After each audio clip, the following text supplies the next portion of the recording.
welcome one and all to Centurion Ridge, the Power Rangers game on Wednesday, where all the bets are on points don't matter. Wait, that's whose line is it anyway?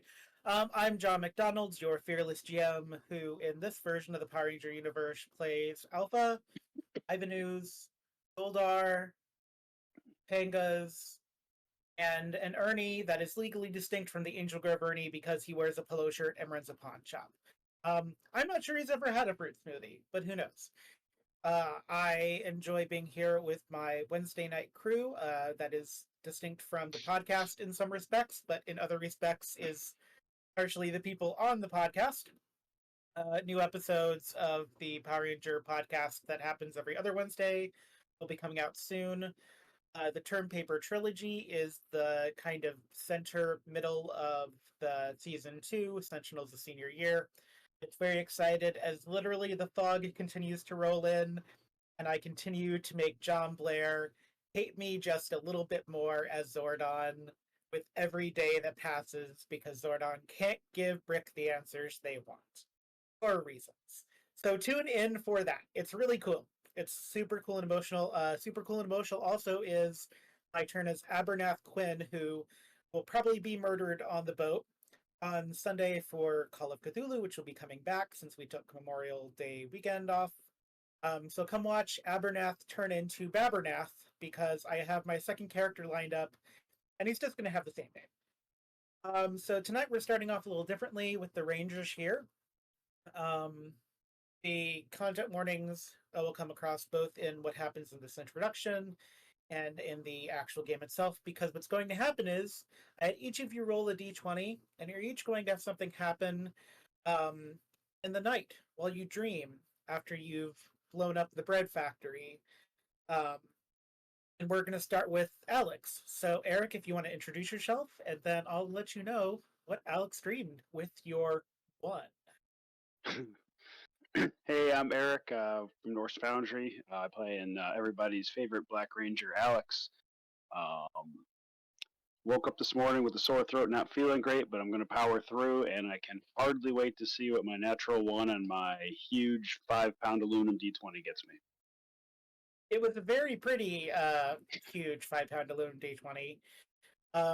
So your dream sequence begins in space. You find yourself in space again. I sent you a link to help you identify the song that you're trying to recreate. And so that song, you're starting to hear some of the melody lines for, but you don't have the bass for it yet. You think you're in space, but then you realize you're kind of looking out of a porthole, looking into space. You find yourself on a ship. And as you turn around, there's a group of 5 small, probably children, or dwarves maybe, who knows, they're small, that's the point, huddled together. They look human, except the top of their heads are kind of swirled with purple, and it looks a little bit like they're wearing a mask. And they all kind of look at you with like wide eyes and goes, "Mister, are you here to protect us?"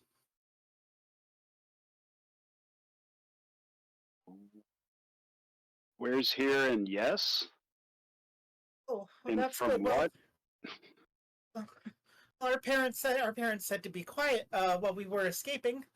Um, well, we don't know. We don't know what he's called. They call him the Emperor, I guess. We're escaping. You're gonna keep us safe, sir? Um, I'll try. I mean, yes. oh, Yes, because that's what little kids want to hear is yes. yes. It's at that point where the ship is hit by something, and even because you got the one, you just go butt over tea kettle essentially as you're saying yes. But as you're kind of going butt over tea kettle in the ship, you actually hear the melody that you heard last time, and you look out of a porthole, and you realize there's the ship next to the one is playing that melody as it begins exploding. Oh.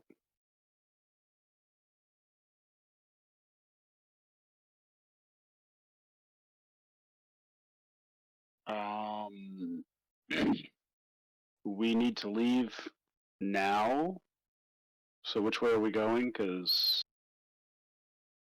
I'll follow you.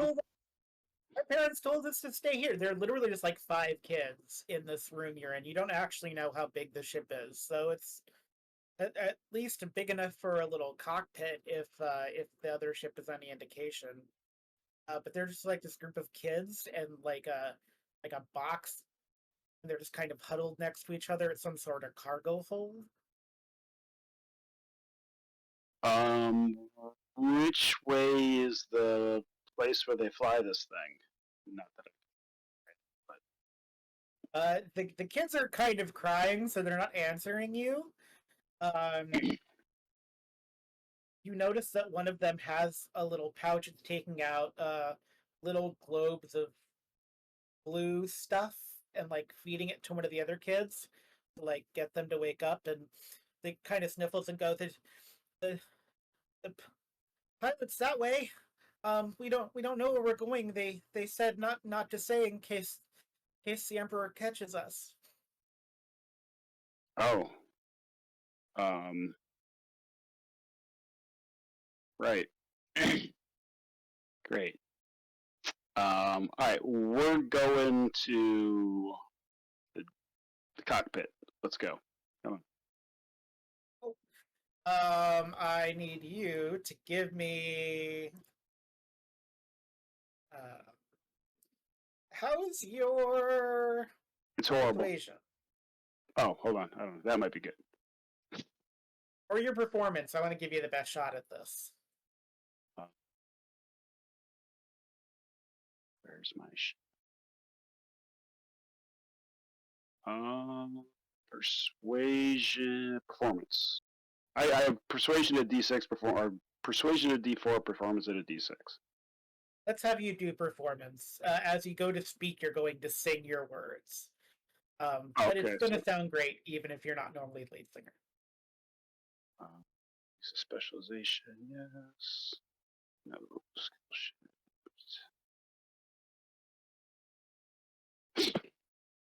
Of course. That's a 1 again, or a 7. The kids are pretty inconsolable. Hey, we do have a mountain of story points. You could probably use one to re-roll that. I probably could, couldn't I? It's true. It's up to you. Well, let me ask you: is it better for me to completely fail this story-wise? It's not more going interesting? to impact the story. It is up to you. Oh, well, then I mean, It's if it going to doesn't make a impact how difference you either. feel about it personally, but Yeah. You know what? I have 16, so I might as well use one. please use the story point. Please, for the love of God. You can't do anything else with them, although you in the Well, audience, by the problem following is Shadows of Knots, you can give a story point to the ranger or GM of your choice. Which the problem is I usually fail, but it's usually not a 1. That's usually the issue. Yeah.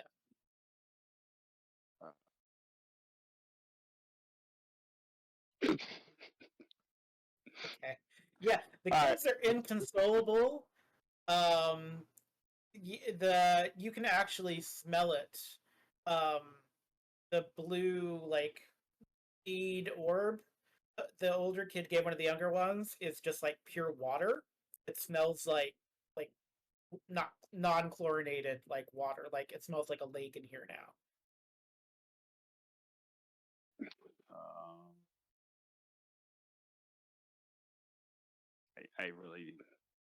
I have no idea what to do. Well, I don't like crying kids. if it helps any, something hits the ship and it turns again, and you actually somersault and slam into the door that opens, and you get a view of the universe as you smack into the glass of the cockpit. You don't break it or anything because it's super thick, so it actually hurts. And you realize that you are under attack from well, it's the weirdest thing. It kind of looks like a dragon, but it's definitely a ship of some kind. So I guess I will hop in the cockpit and pretend I know what I'm doing. Cool. Give me a driving. Give me a driving as your See, I have that.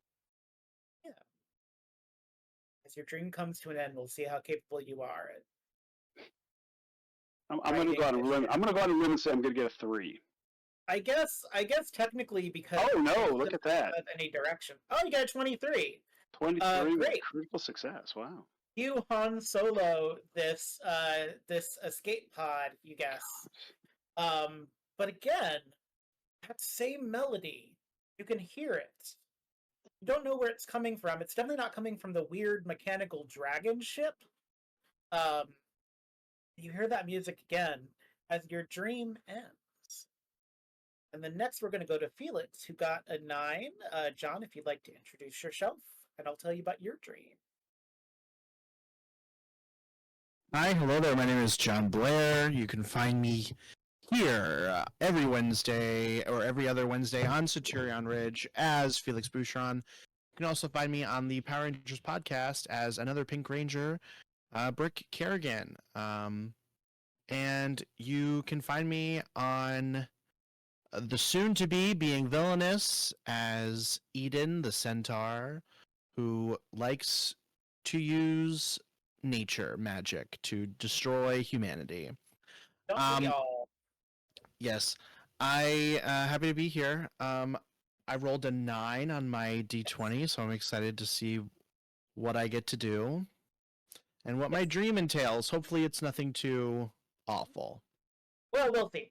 You also play. I don't think I heard you say you play Brick, but I mentioned you play Brick earlier. So you also play Brick in the podcast. I did mention that I play Brick. Yeah.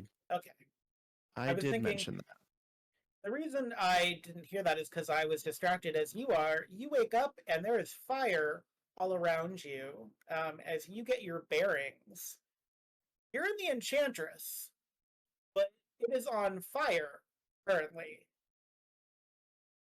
You're just like in the middle of the Enchantress on the lower floor. And the Enchantress is the indie movie theater. Yeah.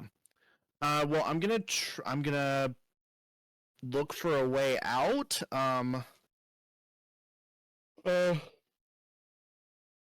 Give me an acrobatics roll. Sure.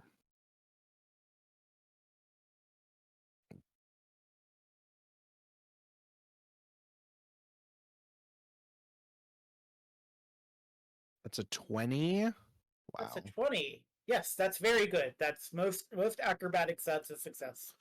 As you Nathan Drake it over like a beam of fire that falls from the lighting plot and falls down, and you Nathan Drake over that. As you get to the door, you hear someone crying behind one of the seats, and you just hear them saying, I'm sorry," over and over again. I'm going to turn to. Is it like a child? No. When you go to look, it's Freddy. It looks like Freddy. Your brain registers Freddy, but something about it is off. Okay, so I turn the corner and there is a Freddy. There's a Freddy, and they're kind of cowering behind a seat that is on fire. I'm going to. Freddy, what are you doing here? We have to go, and I'm gonna try and help him up, and so we have to get out of the burning building. I deserve this. I'm so sorry. Oh god, it's so hot here. It's so hot. We're gonna die. In here. And he starts wrapping his arms around you and anchoring you down. Please give me a might roll.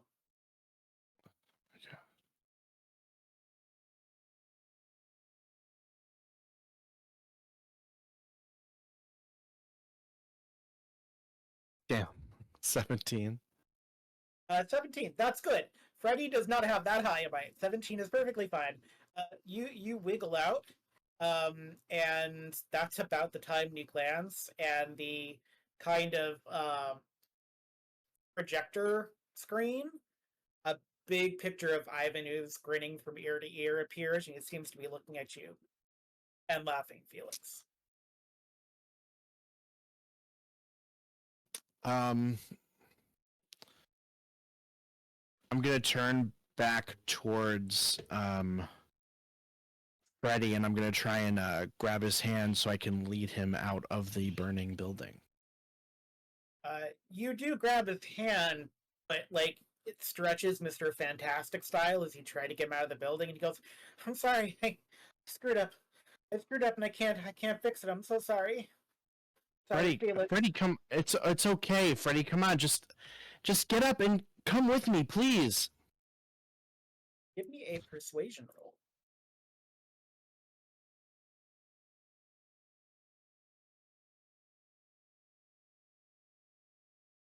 $16. 16. Freddy staggers up and he goes, "Don't listen to the voices. Don't listen to them. Trust each other. Don't listen to the voices." And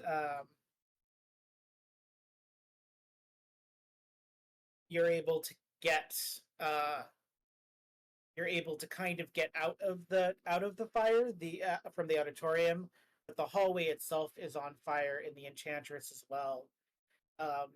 And there is a barricade of fire and like popcorn boxes blocking the exit to the building. A barricade of fire and popcorn boxes? Is that what you just said? Yeah. So like I'm trying. You've got like a barricade thing going on that you have to break through. Is there anything I can use to It's your I don't like dream. the sound. I don't like the sound of a barricade. Either did Ooh, you. can I? Is there any way for me to like maybe jump over it, or like athletics or an acrobatic check that I can do? Yeah. Give me that acrobatics check.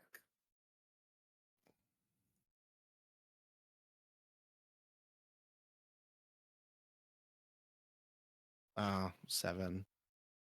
7. As you go to jump, Freddy's courage leaves him, and the last thought as you smack face first into fire and you can hear the sound of sizzling popcorn in a box is that Freddy has your legs entangled, but his words of "don't trust the voices" ring in your ears. Um, you will wake up and like part of your eyebrow is singed off.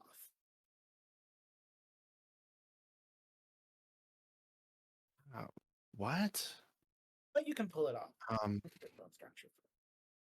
And we'll come back to that when everybody has woken up. Jules! Hello, welcome.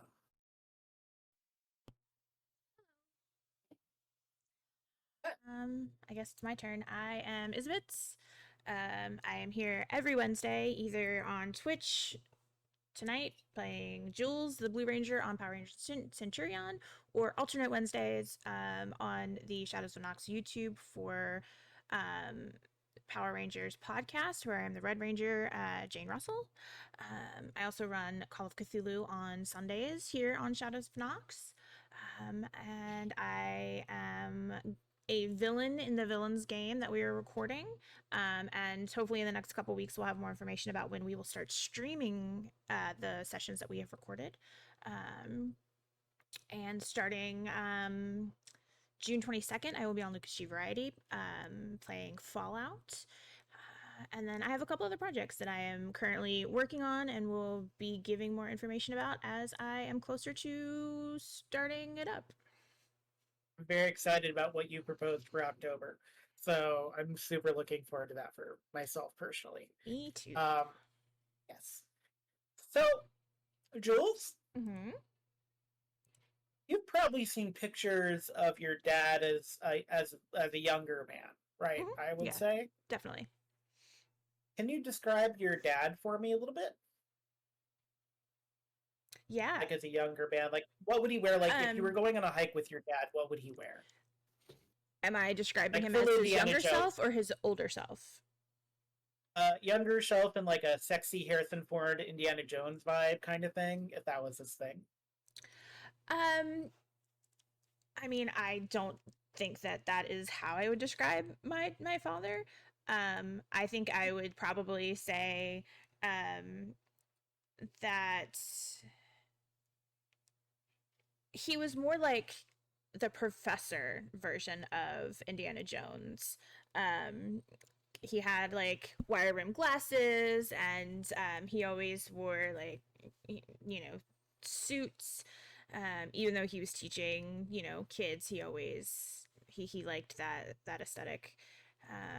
I would say he was probably handsome. Um, but yeah, he has dark hair. Now it's more salt and pepper, but he had black hair, a thick, it's a little curly. Um, so yeah, that's what he looked like when he was younger. Um, you're in this dream. Mm-hmm. With your 11 that you got, you actually kind of know you're dreaming. You're following your dad as this kind of a ghost. He seems to be like going somewhere. He's in the desert. Um, he's got like a map in his hand. He's looking around a little bit, and he goes, where is it? I have the right coordinates, right? And just in the distance, as if by a mirage, opening up the little wiggly heat lines that you see in the desert, because you're kind of in a canyony desert experience. Okay. A big kind of gray-white building.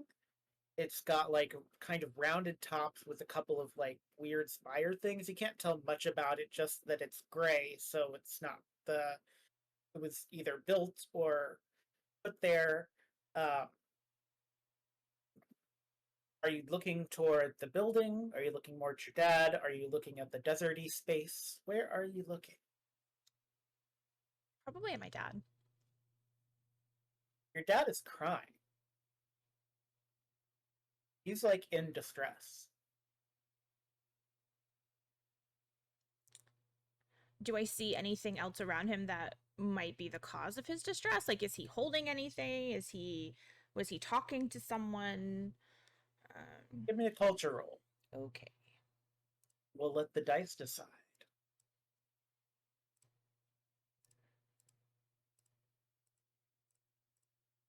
21. I can't believe I'm doing this. It's so stupid. It's worth it. It's worth it to find out what happened. God, what happened in this city? What am I even doing in Angel Grove? And you look down, and there are like crop circles as your dad is walking. He's like putting crop circles in the desert, and every now and then a mound appears around one of the crop circles, as though there's something underneath it.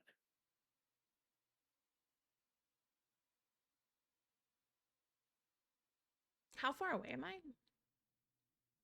From My dad. you're like not quite a parrot on his shoulder type thing, Okay. but you're right there with your dad. Okay.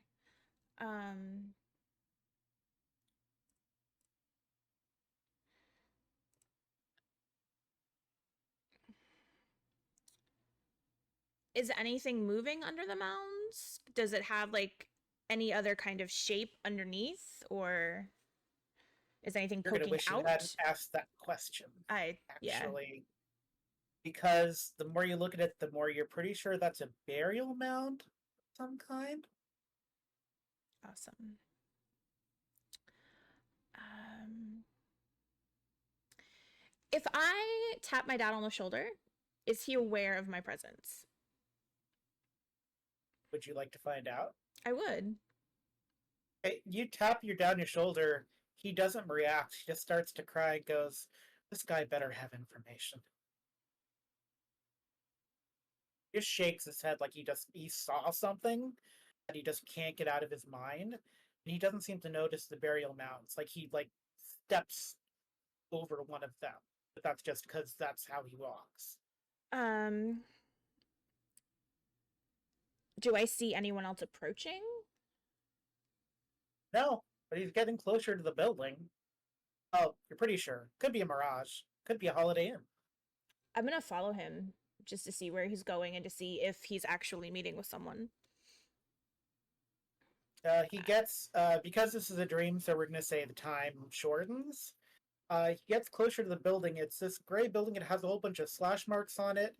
It has this kind of weird, big Star Wars-esque door, and there's like a big, not a hole, but like a. It looks like it's where a big like decorative thing is, and there's like places for like 5 objects that are about coin size. Um, and he just goes to the door and he knocks on the door, and the door slides open for a moment, and you hear a voice that is vaguely familiar, but out of the door frame, instead of the voice, like the voice, which is a higher tilted voice, doesn't match Ivanhoe's as he steps out. And he goes, "Oh, you shouldn't have come here." Talking to me or my dad?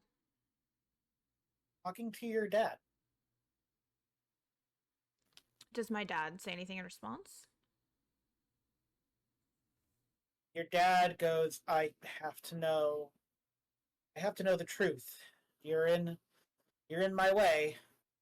Never in there, I have to know the truth. And Ivan laughs and he like reaches out to grab your father.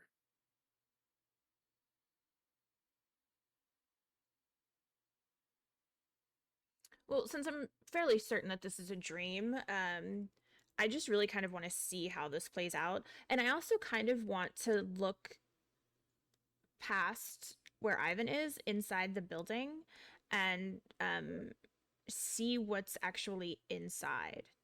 Are there any like pictures that I might recognize? Any books? Any is this a space that I know? It's not a space you know, Okay. Jules, but it's a space that Jane Russell knows. Because beyond Ivanhoe's is the command center. Oh, okay. I thought you were gonna say And Jane's because house you- at first. Nope, and because you got an 11, you don't recognize the figure, and you don't recognize the high pitched voice. But it's clear this Ivan is Right. like in the dream, but is not. Like it's one of those things where it is dream but not dream. But Ivan does grab your father and starts to like squish your dad's body like it's made out of Play-Doh. You Okay. can't stop what's happening, old man. Well, you're not old yet, but you will be. Maybe I won't let you become old. And he starts like squeezing your dad like he's Play-Doh.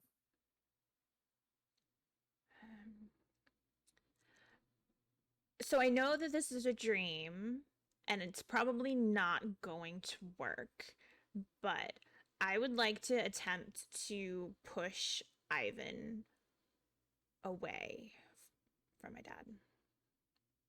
Give me a might roll. You never know. With an edge.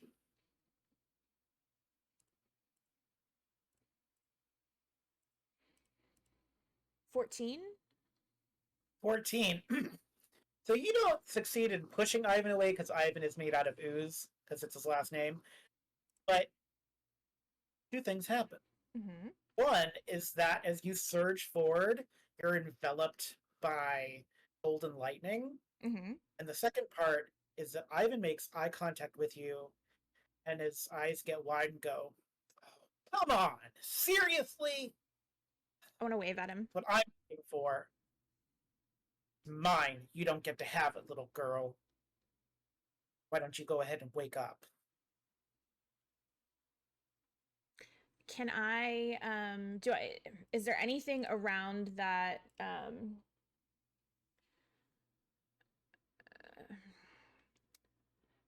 is there anything that I can see around me inside the command center? Anything like that that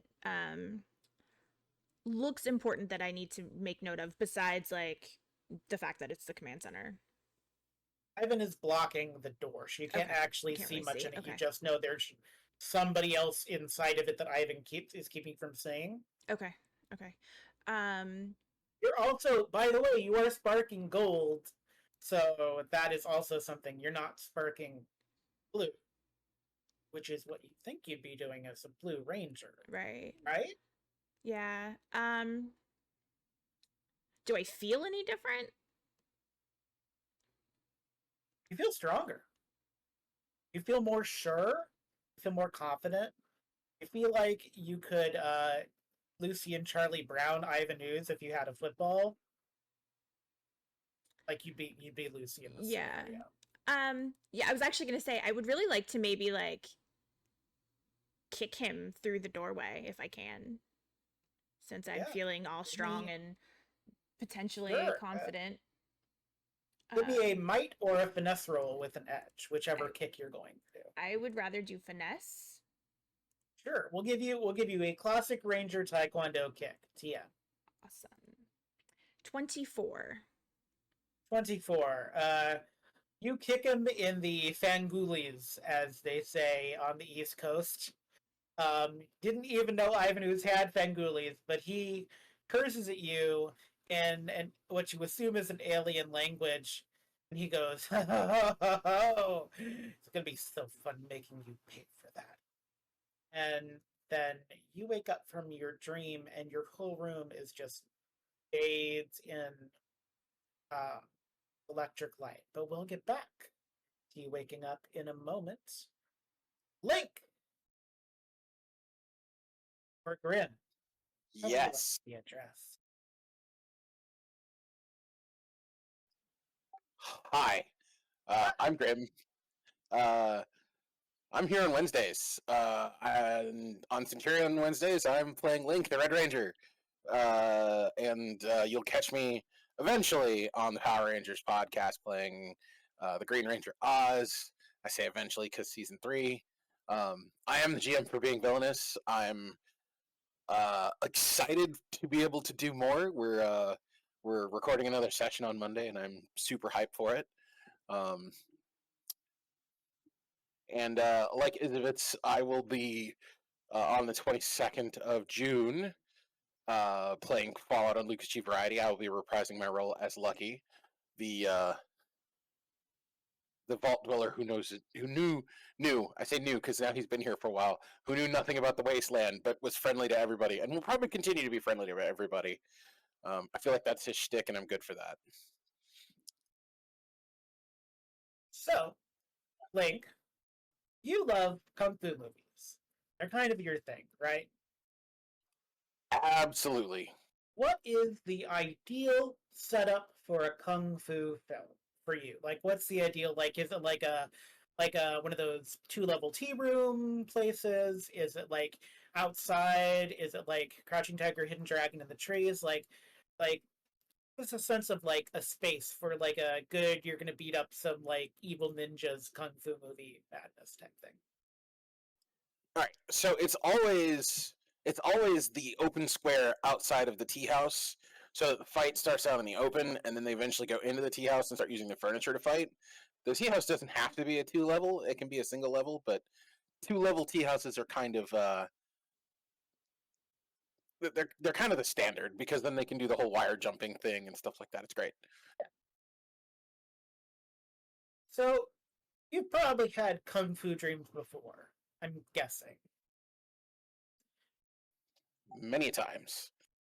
How good are you in your kung fu dreams? Are you the kung fu master? Do you still have things to learn? Uh, In most cases, Are it you the depends on what the Jackie last. Chan of your Are you the It, Jackie Chan of your dreams? it always depends on what the last movie he saw was. Sometimes he is the student who must surpass his master who has gone evil. Sometimes he is the master who is trying to lay low, and yet and yet the villain seems to figure it out and sends all of his minions after him. So it's kind of a toss up. More often than not, he's the underdog, though. All right. Uh, okay. Well, so here's where you know with the 19-year-old that you are in a dream. You are not the underdog. There is a wave of ninjas, and as in a kung fu movie, they are going to wait politely to attack you, but they're almost too easy for you. Like, as you're going through the fight, you start to feel a little bored, honestly. Like, it feels a little too rote. And as you look around, you notice it's almost too perfect in here. Like, it's almost too perfect a set. Like, it just feels like this is unrealistic even for like you with dreams of like kung fu stardom. Like it starts to feel fake.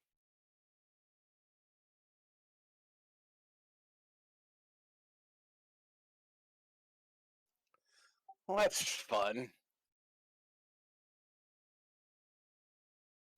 I mean, if I'm not the underdog, then it's like punch, like 20 ninjas go flying. Um, I'm gonna jump to a super high point and look around, Super high point. There like is a yes. like a nearby tower, or occasionally like a temple or something that may be nearby. Yeah. So you kung fu panda your way up to, we'll say, and at the top of this tower there is an old sensei in flowing robes and an impossible wind, and he's there, and he's like in a meditation position. He goes, "Welcome. We have been expecting you. Congratulations on making it this far."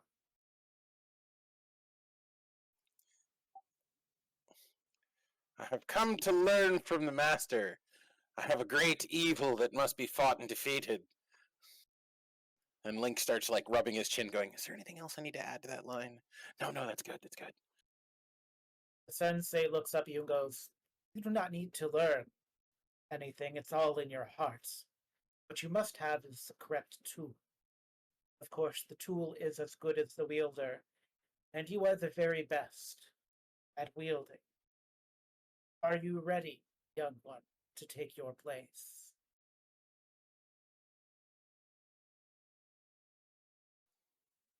And it's almost like you Yes. see you. By the way, you almost see his mouth move, and it doesn't quite fit with what he's saying dialogue wise. Like it's the same dialogue, but it's like So it's the just 80s bad dub style for the movie. just it's yeah, it's just slightly off, but that's part of the charm.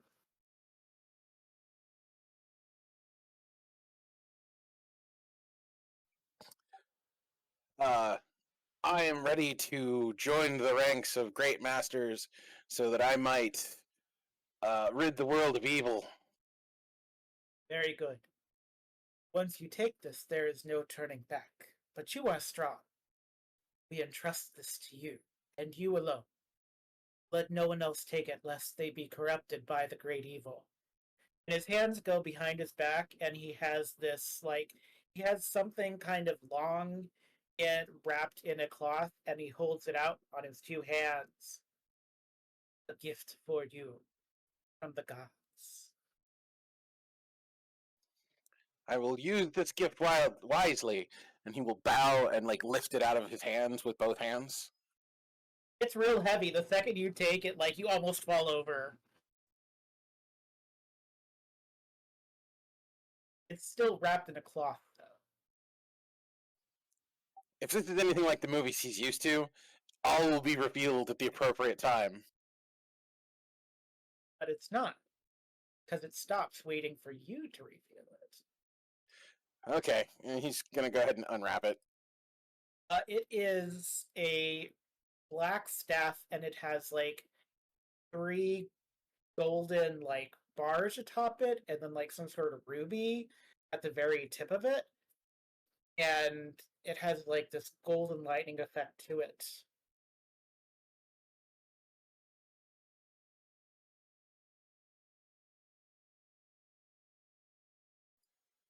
All right, he's gonna like experimentally like swing the staff around like it's a weapon meant for a martial arts master.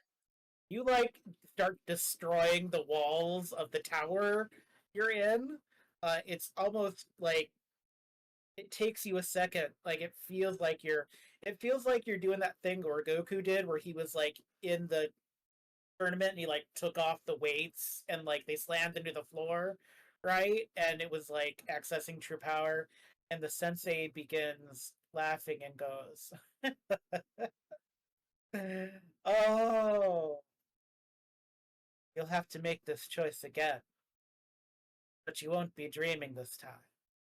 Step up into your destiny, Link. It is nearly time, and if you don't, the world may be ruined. Are you the Red Ranger, or are you a coward?" I'm just Link, and that'll have to be good enough. You wake up, by the way, with that, but you feel the weight. Like you don't have anything in your hands, but you like feel like the imprint of something very heavy, like as though you were holding it in your hand. Those are the dreams we have thus far. And so, as everyone begins to stir, and Leia will stir when they arrive, um, let's go to the introductions. And then to find out what it all means.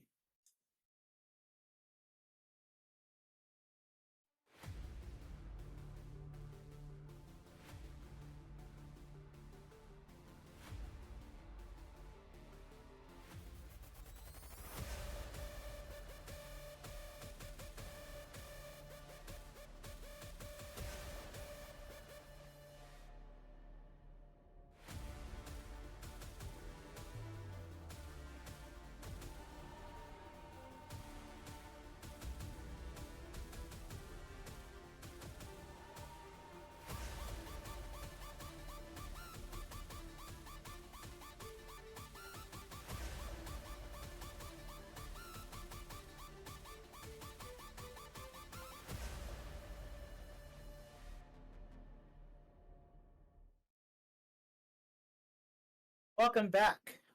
As our dream sequences fade and the Rangers awake, Felix, the trauma of Freddy, Alex, who knows if those young kids with the weird alien purple heads made it, Link, apparently there's a staff of power at your, or maybe it's not, who knows, but your hand is heavy, and Jules, your room is awash in electric light. And it feels like, for you especially, Jules, all that transcription you'd be doing could pay off. Well, good morning. Welcome all. By the way, your new friend did not drop off the CPU. They took it home to tinker with, so you don't have the new computer from the bread plant that you destroyed altogether. If you all chose to do that together. Well, that's strike one. You never take the computer away from me. You better bring Technically, it it back. wasn't your computer. Technically, it wasn't your computer. It should have This been. is going to be like the newspaper from the Historical Society all over again. It is. And if I have to steal it from this person, I will. But everybody knows I get the computers. So, yeah, strike one for the newbie. For the newbie. How's everyone else doing with their dreams? And you're just waking up. These are the dreams that you have had.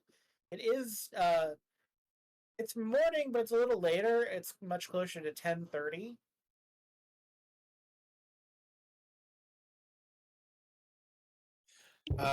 Link is... Go ahead. Go ahead. No, you first. I was going to say, Link is very much distracted by this odd weight that he feels in his hand. It is going to go away after a few minutes, by the way. It's not going to be in your hand permanently, but it definitely was like the thing that you picked up in your dream felt like it could transfer to real life, and it's just like still there in your hand for now.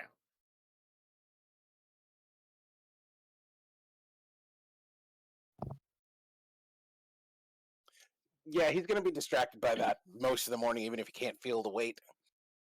So, like, when he comes downstairs, he's, like, staring at his hand, absentmindedly grabs himself, like, a donut and, like, some coffee, and is still staring at his hand as best he can while holding a donut in said hand.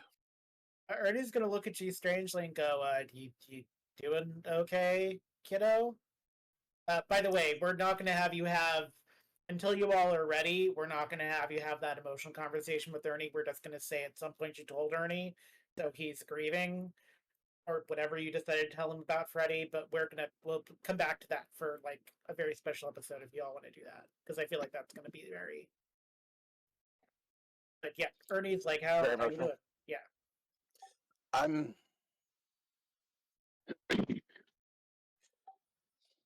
feeling the weight of destiny. And Quickly or like A bit of both. There's a literal weight and figurative weight, and I have to be good enough, even if it's not. Even if it's not enough, I have to be good enough. Well, you're doing better than me. I guess the one tip I have is don't run for mayor. Very stressful. It's not really worth the paper it's written.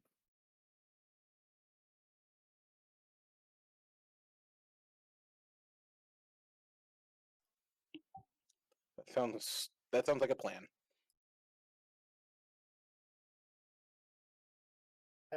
Did anything like so it's a literal weight of destiny thing. So like there's like a scale. You have scales in the back if you need to like make a scale for destiny. And No, no. I'm not a huge fan of prophetic dreams, but you know, sometimes sometimes the words you say in dreams matter. yeah, I can agree with that. Um, as someone that's missing about 5 years in the '60s, I guess like I can stand that. Um, yeah,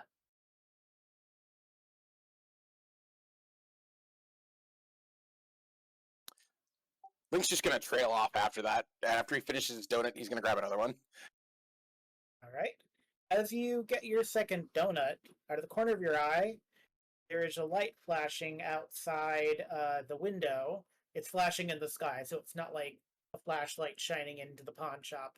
But there's a light like on the horizon that's flashing in the window, and you know what that means as a longtime resident of Centurion Ridge. But as more people wake up, I'll explain the thing that you know what it is. It sounded like Felix was going to be next to be up. Yeah, he's gonna wake up, but he's gonna wake up. He's gonna kind of like rub his eyes a little bit, get himself situated for the morning, and I feel like he would be avoidant of Ernie at this point, right now, because he feels a lot of guilt for the stuff that happened to Freddy.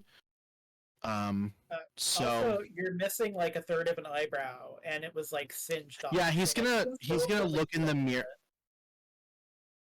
it. Say that one more time. You can still feel like it's not like physical The heat on your heat. face. I You can can feel the heat. still, yeah. Yeah, I'm gonna touch that area and notice that I don't feel any hair, and gonna get up and look in the mirror and just figure out a way that maybe to make it look nice before I head downstairs. Right.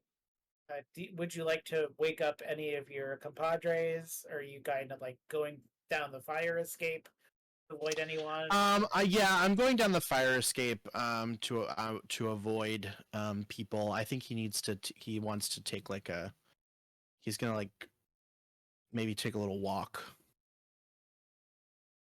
You see searchlights in the far distance. You see the same thing that Link sees, but because you're outside, you see searchlights. They're far in the distance, and they seem to be like, "Come to this thing," like a carnival type searchlight thing. I can see them even though it's daytime. Yes, you can see them even though it's daytime. Um, and the other people that are out walking, either going to work or grabbing their legally distinct donuts from a place where you might dunk them, or something of that nature. Um, they are murmuring to themselves with a little bit of joy and expectation. But it's all like adults. You don't see any kids.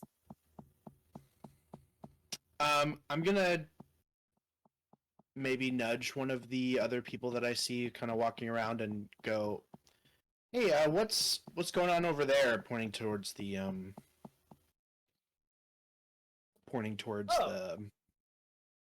Oh, are you lights. new in town? Yeah, I haven't really been here that long. Oh, this is so cool. This is so cool for you then. It's the that's the annual Centurion Ridge Halloween Park. Yeah, it's over. It's out by the dunes. They take like a month to build it, in kind of this like secret Burning Man type thing, and then it opens up, and everybody in town goes in costume, and there's theme every year, and like prizes and a party and all kinds of stuff. Yeah, it's super cool. It's the Halloween Park. Should pick up a flyer. Halloween. Yeah, you get like a half off for your ticket. Um, yeah, it's the Halloween Park. Great, thank you. He's gonna continue kind of walking. Um, The adults maybe are now he's arguing maybe about going. which member of ABBA they're going to be for their costume, for the costume contest.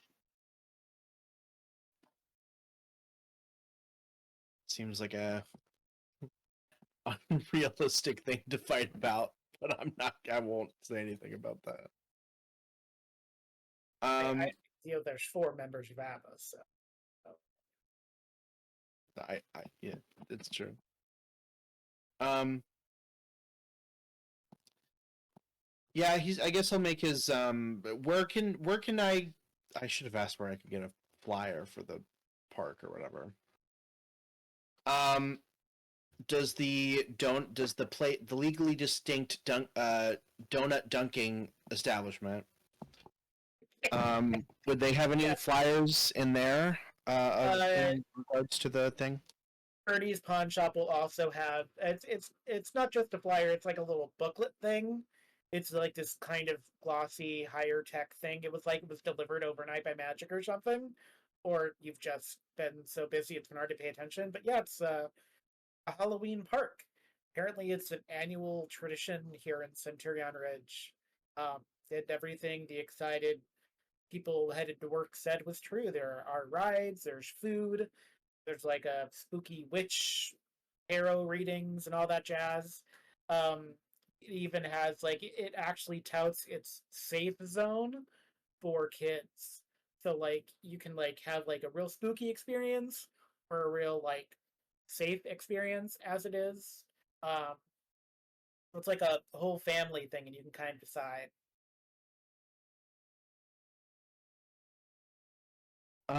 Yeah, okay, he's gonna like kind of as he continues his walk, he's gonna vaguely go in the direction of the Halloween park.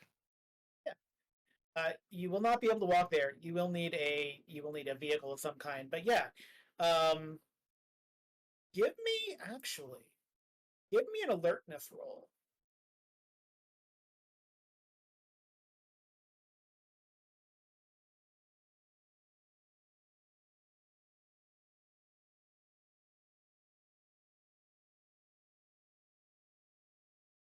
$14.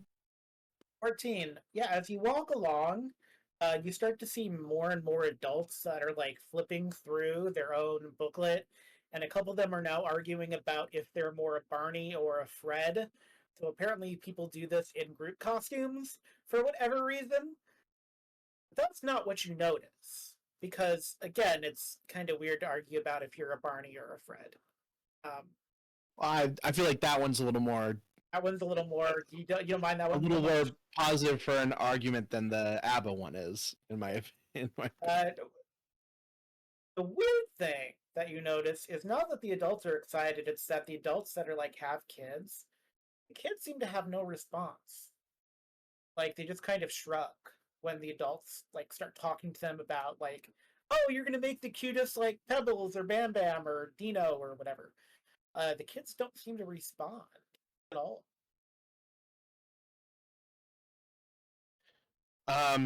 Do they seem like disinterested by like everything or um just the mention of the Halloween park?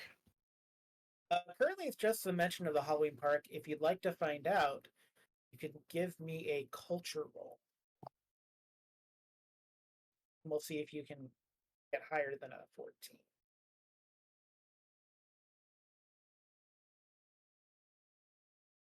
No. Nope. It is weird that the adults are excited, but the kids seem to have no like. Maybe they don't do good Halloween candy. Maybe. Um. You said I need a vehicle to get there. I can't just walk there. No, it's out in the dunes, so you'll have to go like essentially towards and then past the laser tag place. So there's not like it would take you like 4 hours on public transit to get there, and people will notice that you've gone like there.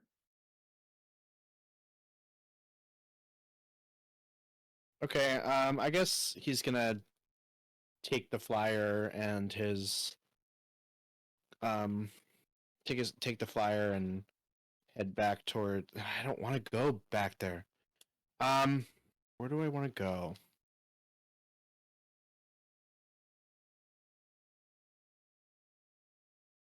Um.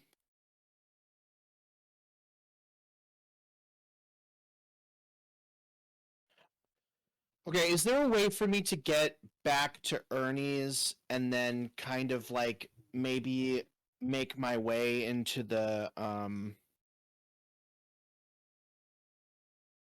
no. There's a dilapidated bowling alley you could sit in. I think as long as you avoid the resetting pin monster, you're probably okay. The right, yeah, the one that leads to the sewers, the bowling alley that leads to the sewer. Yeah, just don't get caught in the pin crusher monster mouth, really. Is there an actual monster there, or is that just Well, there was one the last time you were there. was there?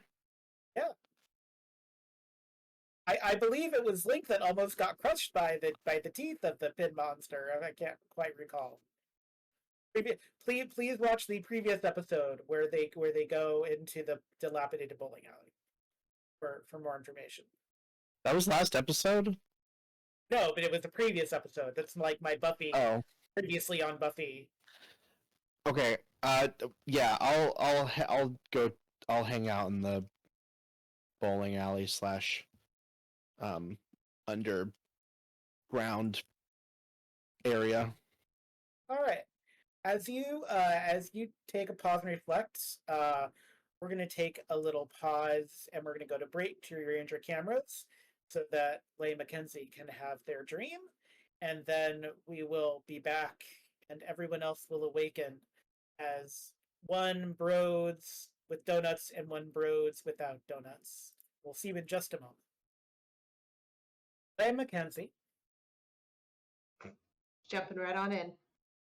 Yeah, jumping right on in. Because that's the way the dreams work. Now, the reason you know this is a dream is because you got a 20 when you rolled for this. So go ahead and please do introduce yourself, and then I'll tell you what you don't see as you begin your dream. Okay. So hi, I'm not Leah Mackenzie. I am Katie. Well, you are Leigh Mackenzie I am- as well. I am, You're both but- of those things. Yeah. So I am Katie. I'm also known as Dungeon Mistress Katie on all the things. You can find me here on Wednesdays and Sundays, and then on D and Denial on Tuesdays and Saturdays. And I'm probably singing if I'm not here, like I will be in 2 weeks, 2.5 weeks. So yeah, that's what I do. And today I'm Leah Mackenzie, the Yellow Ranger. So Which you may be excited for, but it may be a horrible burden after this ends. okay. You are in a cave. But you hear, by the way, if this goes too far, this is part of the trigger warning for the episode. So if this goes too far, let me know and I'll push back. What was Um, the particular trigger warning? so this is kind of a mentions of torture trigger warning in a way. So Should if be fine. it's ever too far, just make sure, just let me know. I will. Because I want to make sure. But you hear screaming. You can't see where it's coming from. You are in a cave. It's a Okay. very dark cave. Okay.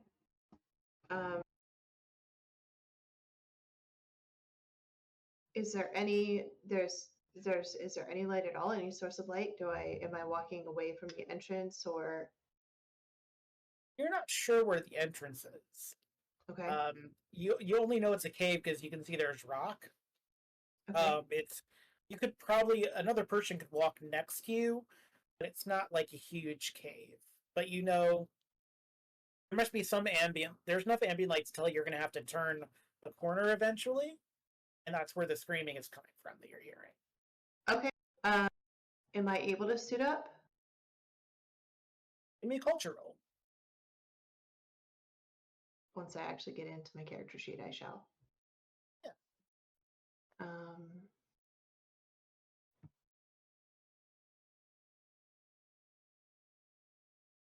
No, I'm not. It automatically took me into my Saturday game. That's not what I want. It's not Saturday, except for people that are watching this on YouTube when it is Saturday. But apparently not Saturday. It is not. Okay. Time of recording it is Wednesday. Yes, Indeed. that's how time works.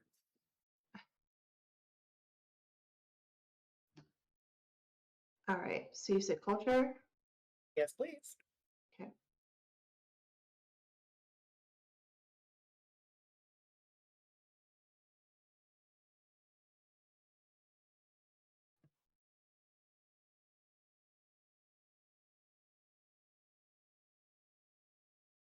So you got a 6. Because you got a skill of 1, you want to use a story point to reroll that? I would love to, yes. So you can start using the mountain of story points that you've accumulated from everyone having an episode. Because this is our 25th episode, y'all, so you have at least. Oh, If you hadn't spent any, you'd have 25 of them. it's that many. What the? Well, clearly I cannot morph, so it's fine. That is the opposite of what happened to Alex during his dream. Oh no. It would be nice if I could roll properly, but I cannot. So it's not that you can't morph. It's that when you consider morphing, you realize you have your bear wrist morpher from Stone Canyon with you. Oh shit. Not your Centurion Ridge morpher. Okay. Which probably means I don't have access to like my super fun new weapon, and because that's tied to. Okay. You got a 20, so you know you're dreaming. That's true. It is that's weird that you're dreaming about the bear coin, but you know, it's a dream. So yeah. All right. So I guess I'm. So I'm sorry. You said that I can't. It's not that I can't morph, but it's that I have the bear. yeah, so you could morph, but you won't morph as a Centurion Ridge Ranger. I'll morph as a Stone Canyon ranger. I mean, okay, still better than not being morphed. Yeah, you morph into bear mode as it is. Answering the question if you'd rather be with a man or a bear, because you are the bear. Every day, all day. I am the bear. Every day, all day. Still pick the bear. So you've morphed. The question is, are you going around the corner? Yeah, of course. Absolutely. Okay. I don't like the way you said that. First thing you see is a weird, I don't know what it's called, but it's a candelabra, but it's like one candle staff thing. I don't know what to call it. So it's like a candle staff, and there's candle on top of it that is in the process of being lit. I will say charitably. And this candle is in a triangle formation, and on one side of this triangle is Lord Zed, as has been described to you at some point by someone. So it's like this mechanical and partially red, kind of humanoid, robot-y guy. On the other side, chained against a cave wall, is a yellow ranger. And Zed is currently firing red lightning from his fingertips at them. The easiest way to make this stop, Quentin, is to say yes! I wasn't prepared for Isabeth's face.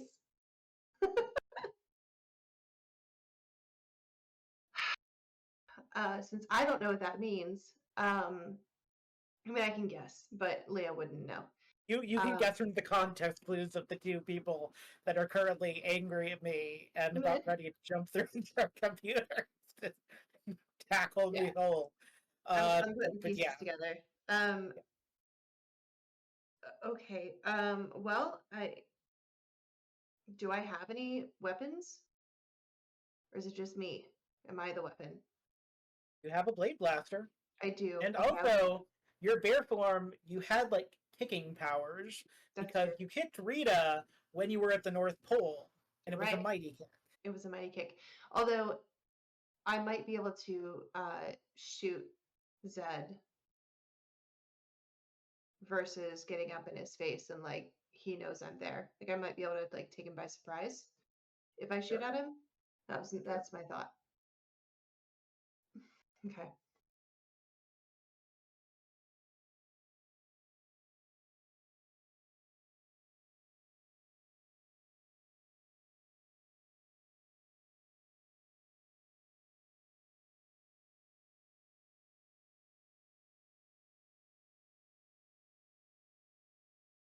Fuck, what is happening?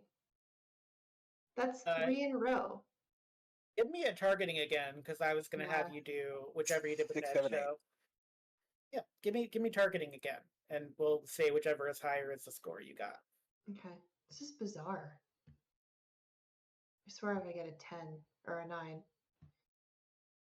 A 5! What is happening? A 5.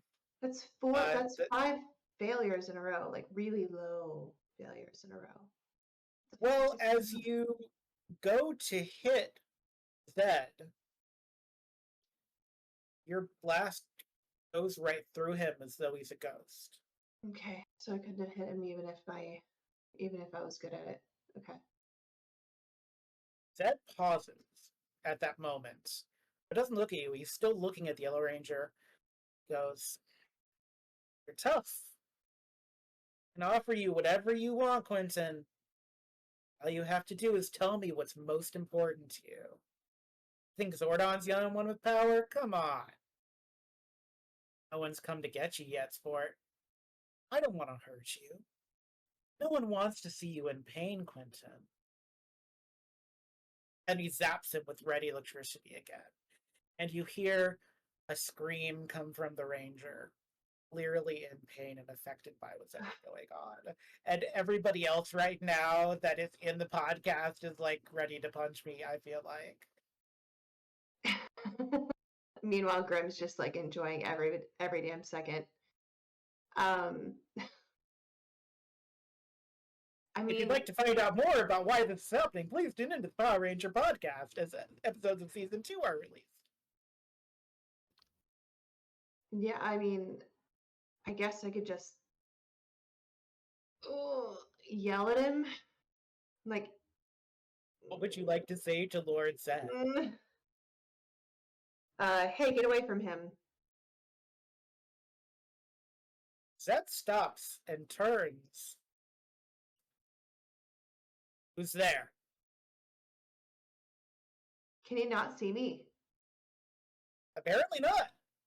He like Huh? stops and he looks and he's like, wait, what is that? Don't tell me you have the power of like throwing your voice, Quentin. Even for a ranger, that's super stupid.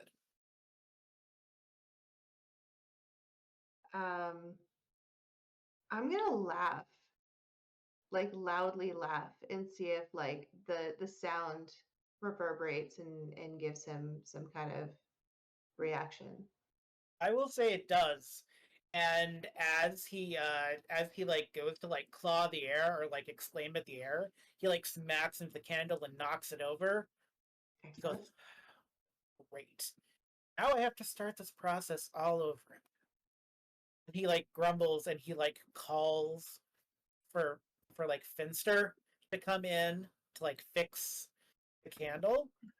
Okay. But before Finster can come in, anything you'd like to do?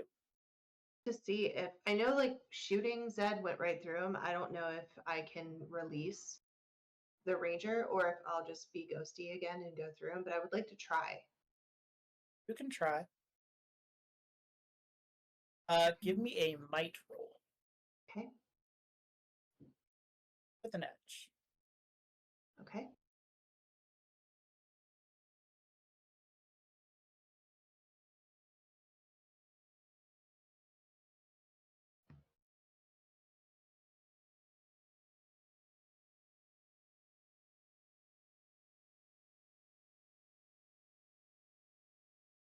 $15. As you wake up,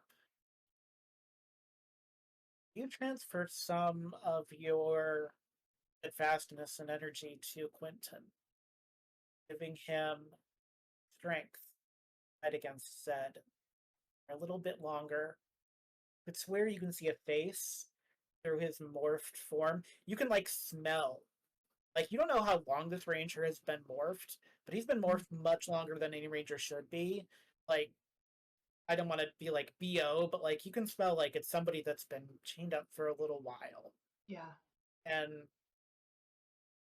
it hasn't broken, but Yeah. it's clear that this has been going on for some time. But your presence, whatever is going on, you see him shed a little tear and say thank you as you wake up. As you wake up, you smell a little bit of burning.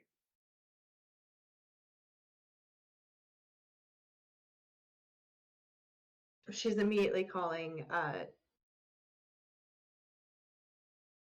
Jules.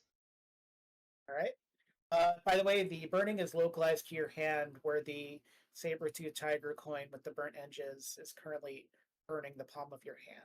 It like currently burning me?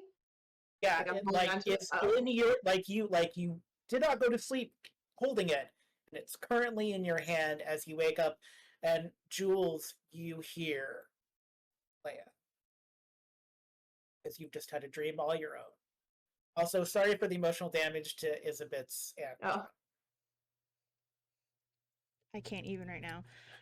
John has been sitting there stoic faced the whole time, and it's been great. While Isabit's is just like emotions all over her face. The thing Yeah, that I need to can't- remember is that Isabit's is also the GM for Call of Cthulhu, so anything I do comes It back just to goes me in back to you Cthulhu, which, tenfold. to be fair, This like, just makes is- Babernath more likely, Cabernath, and maybe and Dabernath. full There's- Dabernath. Like Anywho, Jules, Yeah. how do you wake up after having had your dream about your dad and this building apparently an Angel Grove in the desert? Who the hell knows? I don't even know right now.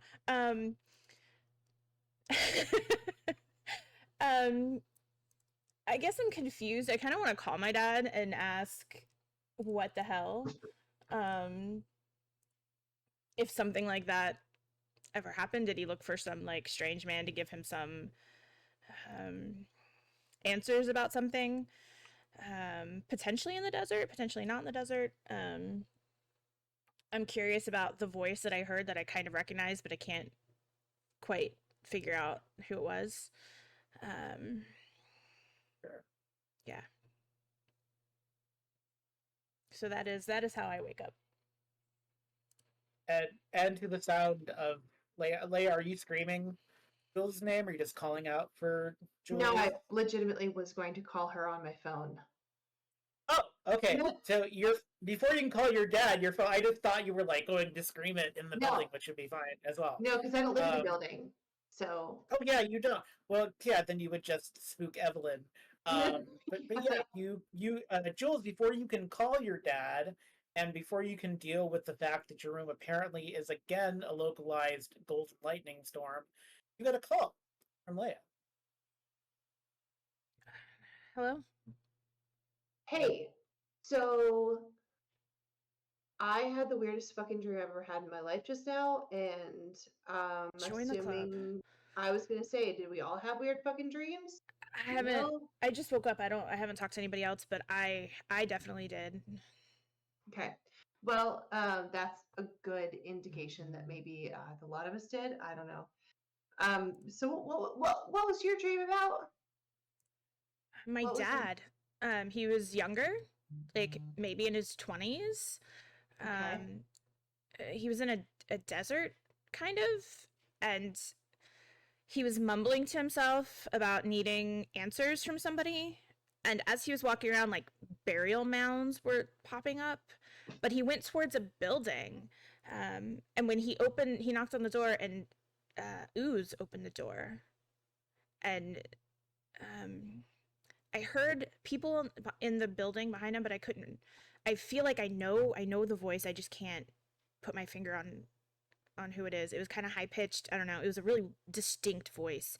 Um, and he started like choking my dad and saying something about maybe he just ends him now or something like that. And then um, he knew I was there, and I kicked him, and he was not happy about that.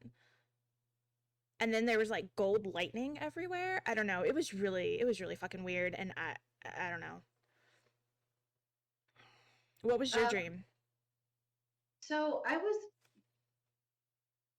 was in a cave and I had like one of the weird. So it was all really weird. I was, instead of my Centurion Ridge stuff, like my morph stuff, I had my Stone Canyon stuff back, Mm-hmm. which I thought was interesting. So I was like a bear instead of this whole like light situation we've got going on. Um, and I walked through the cave and I could hear screaming. Um, and there was this candle, which is like kind of like in the process of being lit. And then I think if I understand like the way he was described to me at some point, I feel like Lord Zed was there. I haven't seen him, but I've heard about him a lot, and I feel like the description fits.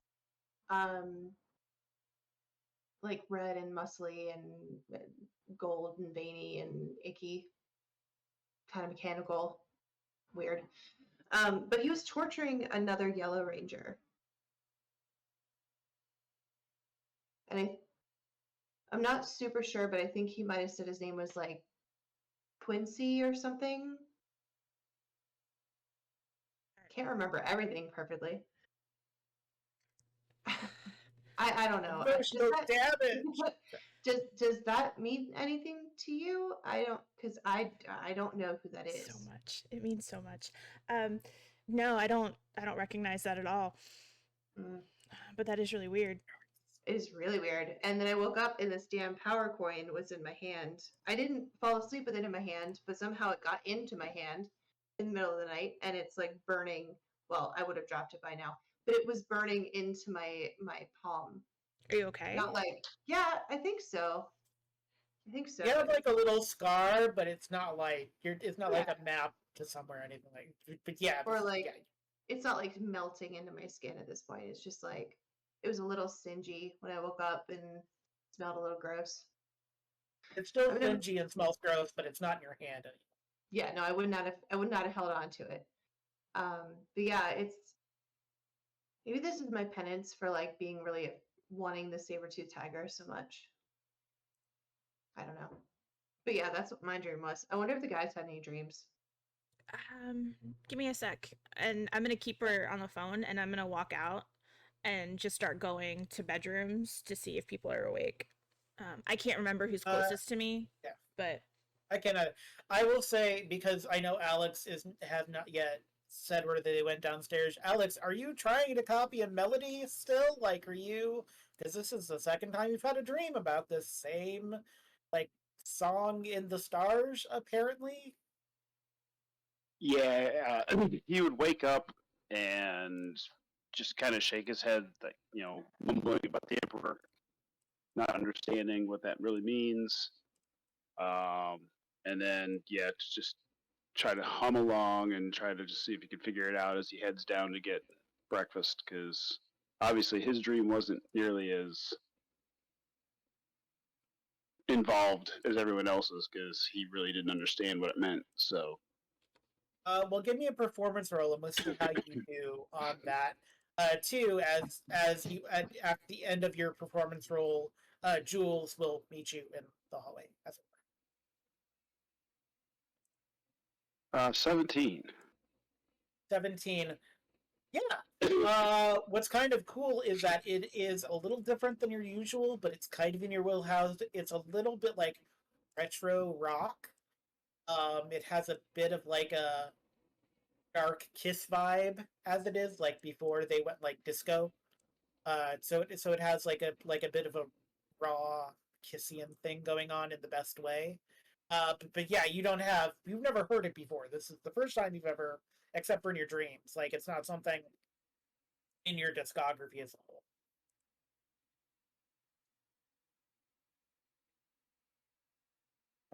Morning, everybody. Am I Anybody still on here? the phone? Jules, you just have like your phone out as you walk. Can you put me on speakerphone? Yeah, like put on speakerphone. Hey, did you have a weird dream, Alex, last night? I always have weird dreams. Anything weirder than usual?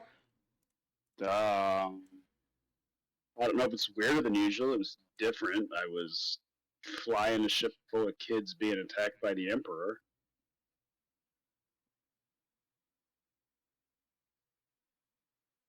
What? What?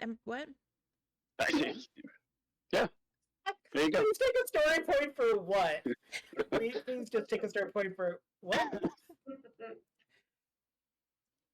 I mean, I didn't watch Star Wars or anything last night, so I mean, So that the Star Wars Emperor guy? I don't know. I didn't see him. They just said it was the Emperor. They were hiding in a cargo hold and Is there they anything wouldn't Power quit Ranger? whining. Anything rangery in your dream? Me. Oh, dude, were you... GM says, and a metal dragon ship. Well, the metal dragon ship, but I mean, that could be anything with me. So were you morphed in your dream? Nope. Okay, so why? Just because you're there doesn't mean it doesn't make it Power Rangers related. So Yeah, you no, are it a Power does. Ranger. Since I am a No, Power Ranger, that's it not how that automatically works. does. Just because you're in this conversation doesn't make it about you. Or it might. Were Usually there not. any like enemies? Like I The had Emperor. ooze. Well, I had I- ooze. I had Zed. Yeah. I had the Emperor. Dude, What emperor? I don't you're not understand. helpful at Yeah. all. The Emperor. That's not the same Did you thing as see the answer. emperor? Did it look like somebody that No, you've? they Okay. called him the Emperor. Can Okay. I'm gonna. Oh, okay. Okay, I'm gonna ready? move on. I'm in my dream. I'm there with a bunch of kids. They're all whining and crying. They won't shut up. They're scared. Something about their parents. Will I protect them? Yes, I'll protect you. I'll try to at least. Somebody starts shooting. There's a big metal dragon ship. All right, we're getting out of here. I fly away from the Emperor because that's who they're afraid of. The Emperor. he's very helpful. Can we find the other guys? Yeah. Yeah. Good morning. I'll be back. Can you make coffee, by the way, as I'm like going back upstairs or down? I'm looking for somebody else, but I'm driving to you as we're talking on the phone. If you stay, so I will make this command decision because this will be easier. There's not going to be anyone upstairs for you to find, Jules. Okay. Leia, as you're driving, you're gonna see who went for the not. Felix went back. Felix is hiding in the bowling alley. Did you go up for donuts, Link? No, Link was stealing the donuts that Ernie generally has in the morning. You I went stolen all the outside. I was outside doing that walk. If you want, I can, instead of going back to the bowling alley, I can do that instead. Yeah, let's say that you can brew in the bowling alley later, and so we'll say that Leia sees you as you're doing your walk, coming back from the legally distinct donut-based place where they dump their donuts into the coffee.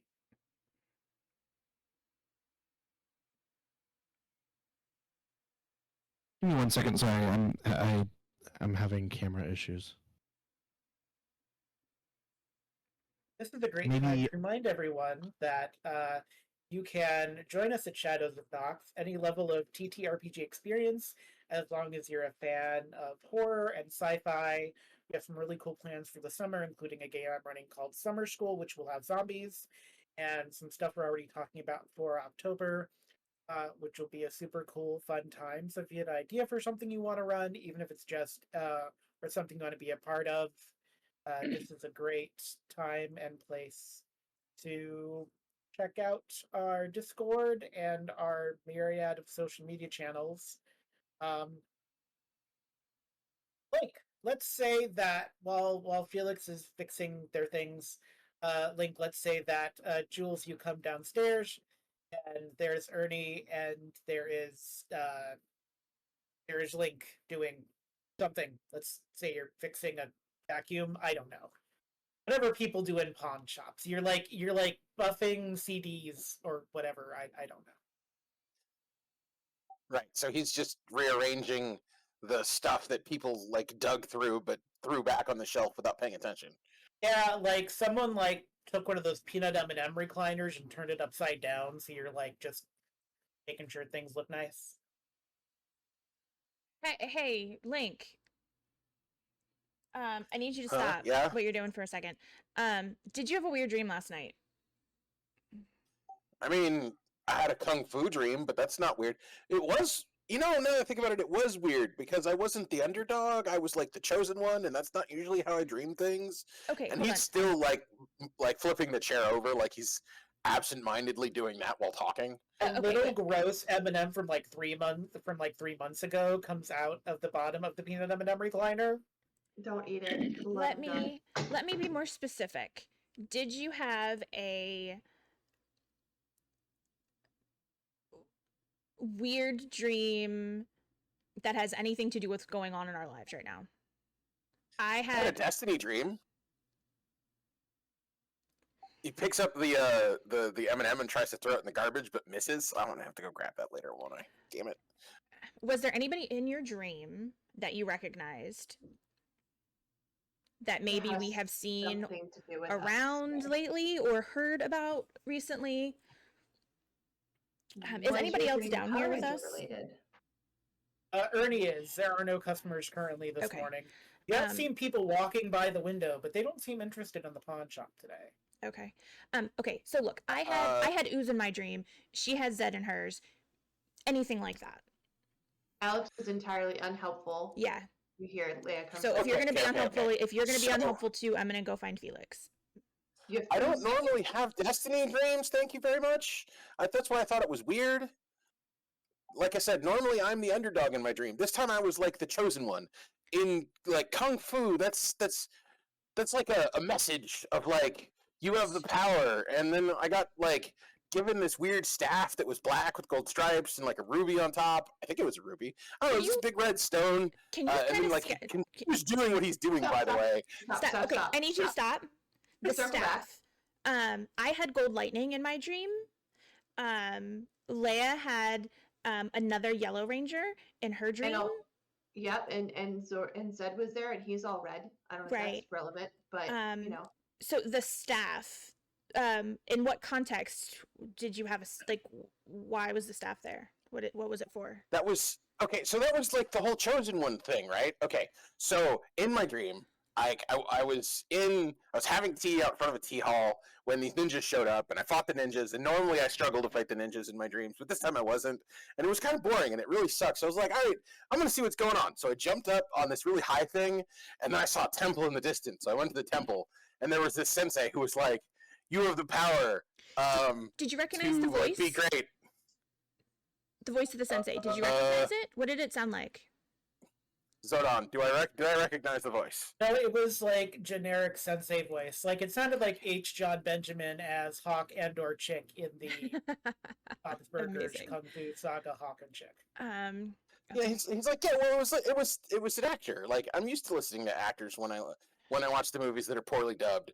Okay, so no, besides not the really. staff, But then he gave He gave me the staff. It was wrapped up in this thing. What color was the wrap, by the way? It was onyx black, It was just as black as night, and of precious velvet.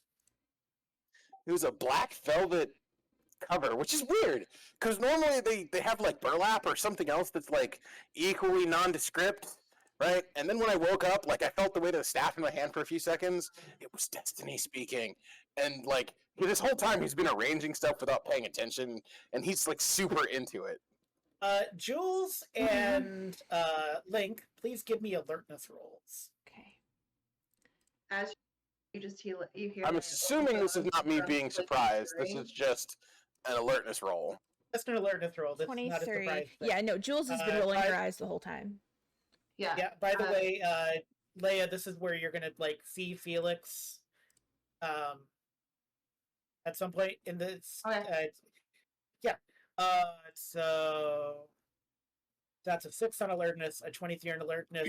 Jules, Mhm. you've been rolling your eyes. Your eyes have gotten a lot of rolling, and you're just thinking, Yeah. God, all of the men in my life they're just knocking me.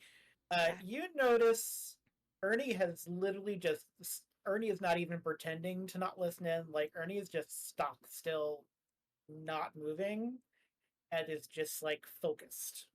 Like he's trying to look like he's not focused on your every word, but us? he's just Okay. he's just like stopped moving.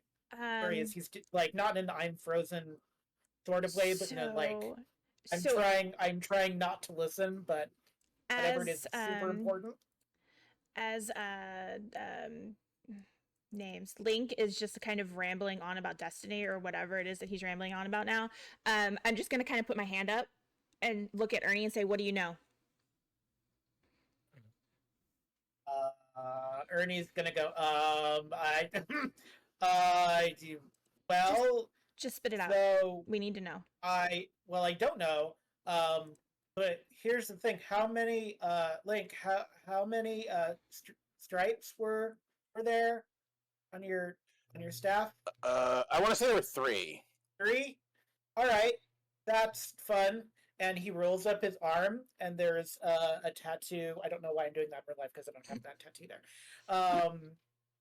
There's like 3 stripes in a row on his arm, and goes, "That's part of En Magnus Day's armor."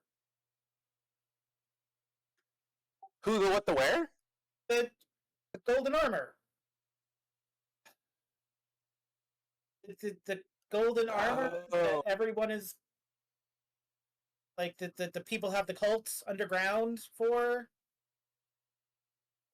You met them? Oh, right, we did. Yeah. And the Destiny thing, sweet. I mean, actually a chosen one. This is a miracle. Nobody.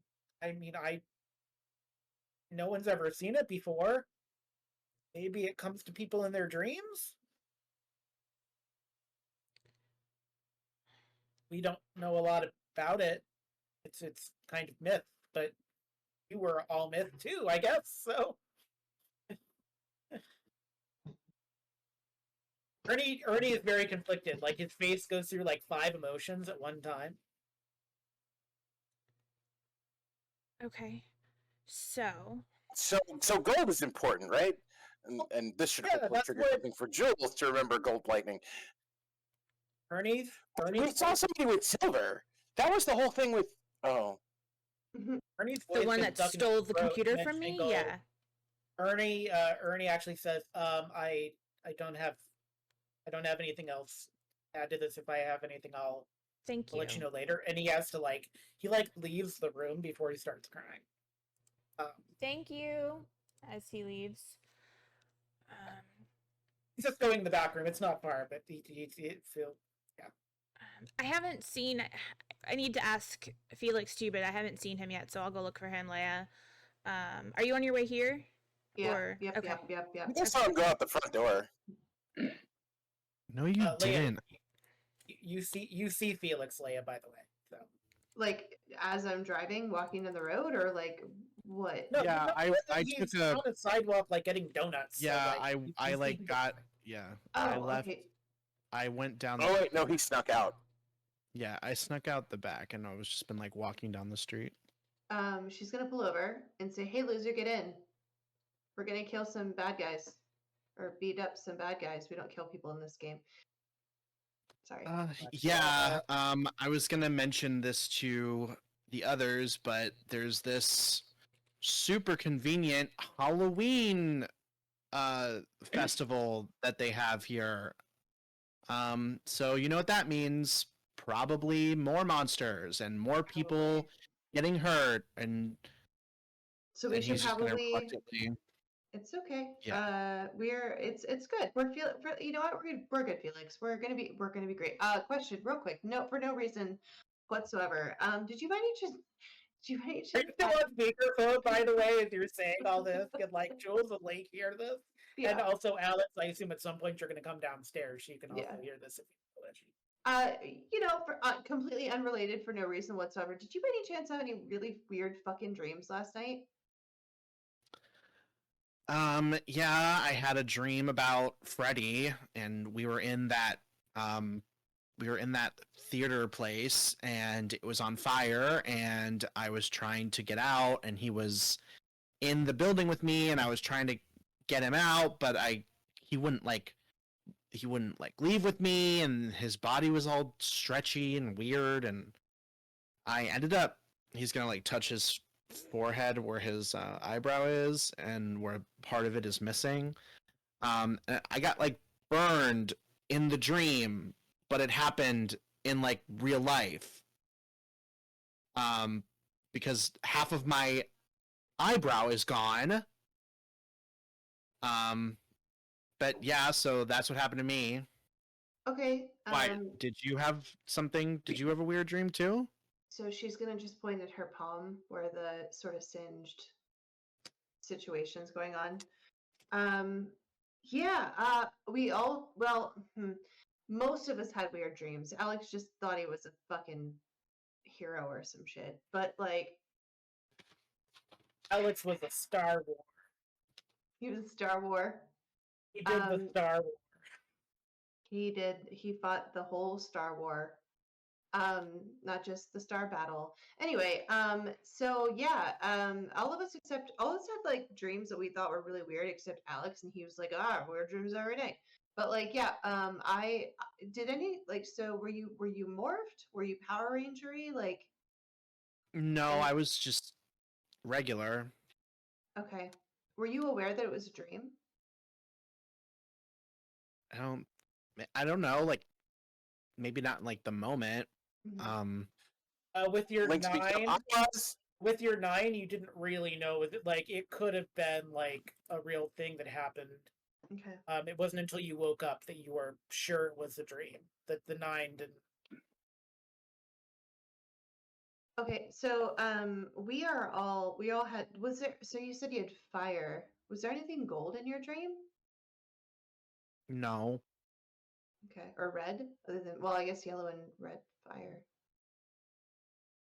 No, Okay. I mean all I remember was just the fire, and there was like a lot of popcorn and Freddy, and but yeah, no gold or fire or anything. But he What kept color are telling the me, popcorn buckets? I was about to ask. Were they yellow "Oh, and I red? think they're red." Well, Were they they? were in a box, so you can say that. Yes, they did. They had. It was the Enchantress, so they have classic popcorn bucket things. So yeah, sure. He just kept repeating to me to like not trust the voices. These were dreams. I mean, they were dreams, And obviously, but I don't think that they were just random dreams. yeah, I think our purple friend is screwing with us somehow, and he's getting into Pro- our heads. Probably, but I had Zed in my dream. I think Lord Zed and Jules had Jules. Who's in your dream? Ooze. Yeah, you had Ivan. She had Ivanus too. So I don't know. But I also had another ranger in my dream. Um. So Another ranger, like one of the ones from Angel Grove that everyone keeps talking about. no, because so it was another yellow ranger, and it wasn't the yellow ranger from Angel Grove, and I'm the yellow ranger from Stone Canyon. So there's, I guess, another. Well, I mean, I don't know. He might not be a real person at this point. I'm like losing as to what his name was at this point. What was his name? Well, you called him His name's Quincy Quentin. earlier. Quincy. I think his name was Quincy. Above table, I'm so sorry, Roadkill. If you're listening to this episode later, I'm so sorry. I'm so sorry. I just want to give him the biggest hug right now. Somewhere Roadkill Yeah. is like, ow, I'm in pain. Why am I in pain? Yeah, He's so being like tortured. Quincy, and there was a candle, and then I woke up with like the power coin that's not my power coin in my hand, and it was like singeing me and the whole thing. So yeah, I also got burned, which is It's a serious. crazy coincidence. I guess we should meet up with everybody else and Yeah, so pop if you want to figure get out in what the we're car. gonna do. That's where I'm headed. So if you want to get in the car, I'll drive us there. I kind of thought you got in the car and we were driving. because we were having this I think I was conversation. going to. I was kind of doing that, and then like, yeah, I'd gotten in the car at some point. I think. Okay, that's where I headed. So yeah, so let's just get, I guess, just get back to the house and figure out what the fuck's going on. Just another day. Yeah. By the way, Felix, as you are talking the brochure for the Halloween park, kind of like it doesn't open magically, it just kind of opens as you have it, as you're like moving around a little bit. And for this year is cereal mascots. Don't look at me Great. like that, Grim. Don't look at me like that. How I thought dare he was going to you? say serial killers. So Serial killers, but it's spelled cereal. No, it's cereal mascots.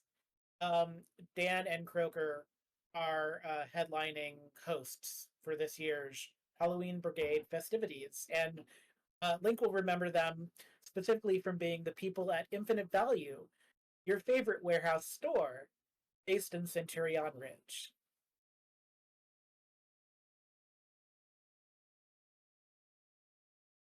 Oh, look at this.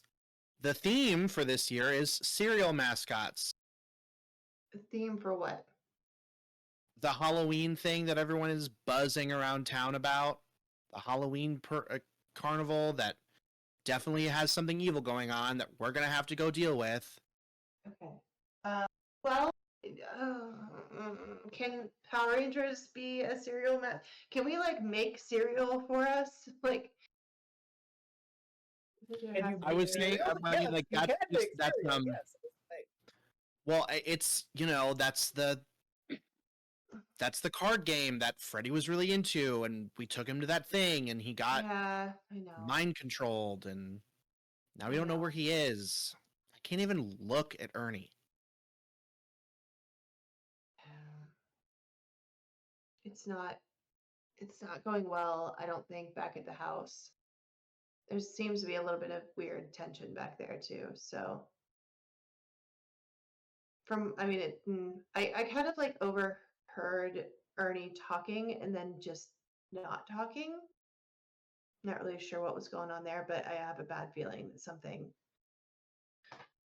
I don't know, I'm worried. And she starts driving faster to get back to the house as quickly as she can. We shouldn't be that far. I mean, I only took like a brisk walk. A jaunty walk. And to the you donut like hit shop. 50, and then you're like on the corner, and you can see Okay. the fence to get in. Okay. All right, so she's gonna park and going in. Probably have hug up with Jules at some point throughout this. Just walking like, hey, and like you hear the squawking that happens when two phones on speaker find each other. Squawks. Okay. Hi guys. Hey. I found Felix and donuts. He found donuts. I found him. He's gonna like set them on the counter or whatever, and just be like, have at it. They're like So I jack-o'-lantern heard- donuts, by the way. Like Cool. they're like Halloween themed donuts. Are they filled by any chance? They can be if you want them to be. Can one of them be Bavarian cream filled? Yes, you can have a Bavarian cream-filled chocolate mummy donut. Yay! I As love it's- that for me. Thank you. Ooh! Is it time for the Halloween Oh my fest? god! Oh my god! You're so loud. It's called Halloween Park, by the way. GM, Ah. it's a carnival style, but it's called the Halloween Park. Is it time for the Halloween park? That's great. Better. Oh man, these things are great. He's gonna grab one of the donuts and just stuff it into his mouth. Yeah, I guess so. I took a little walk, and everyone was talking about the Halloween park. So what's You the can pull up the initiative? flyer. The theme this year is cereal mascots. Yay! And like Link's face instantly falls. Like the honeybee guy Nope. from. Not Yeah, that you one. know, honeybee, the dinosaur people, the little Pirate troll guy? guys that sell the that are with the rice crunchies. You know, The old cop and robber dog from the original version of Cookie Crisp that tastes better and not like styrofoam. Yes, they're also. I know. Like the chocolate vampire dude? Go. Chocolate vampire. chocolate You put some vampire, respect on that. man. wild berry, Frankenstein man, The the leprechaun of The blueberry ghost leprechaun guy? of dreams. In our universe, it's actually not a leprechaun; it's a banshee. So the Lucky Charm is slightly more ominous, and it's actually a ward against the banshee in our universe. I'm going to make that legally distinct decision. Lucky Charms are ominous. Anyway, it's also the card game that got. He's gonna like. That all that other stuff happened. So that means it's obviously evil. So we have to go and I don't know, maybe blow this place up next. I can help with that Why do we always have to blow things up? because we should always blow things up because I'm good at it. Shh.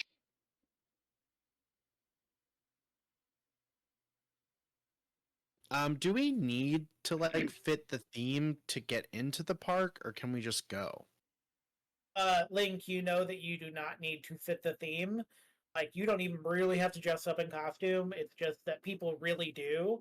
And if Felix decides to recount the which member of the ABBA band am I argument, Link, you'll be like, yeah, that's like a thing. That's just not It's surprising. tradition.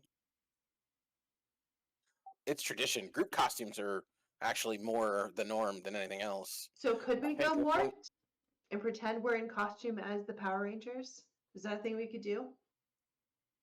I Is think that against the it's- rules? Like, we know there's going to be evil afoot, but there's no, like, we haven't directly seen evil, so is that against the rules? GM? So somebody with small tone roots will have to ask a question. But also you I can just just did. try and morph. Okay, that was using small tone roots. Evil is all around you. If you morph, you will be morphed.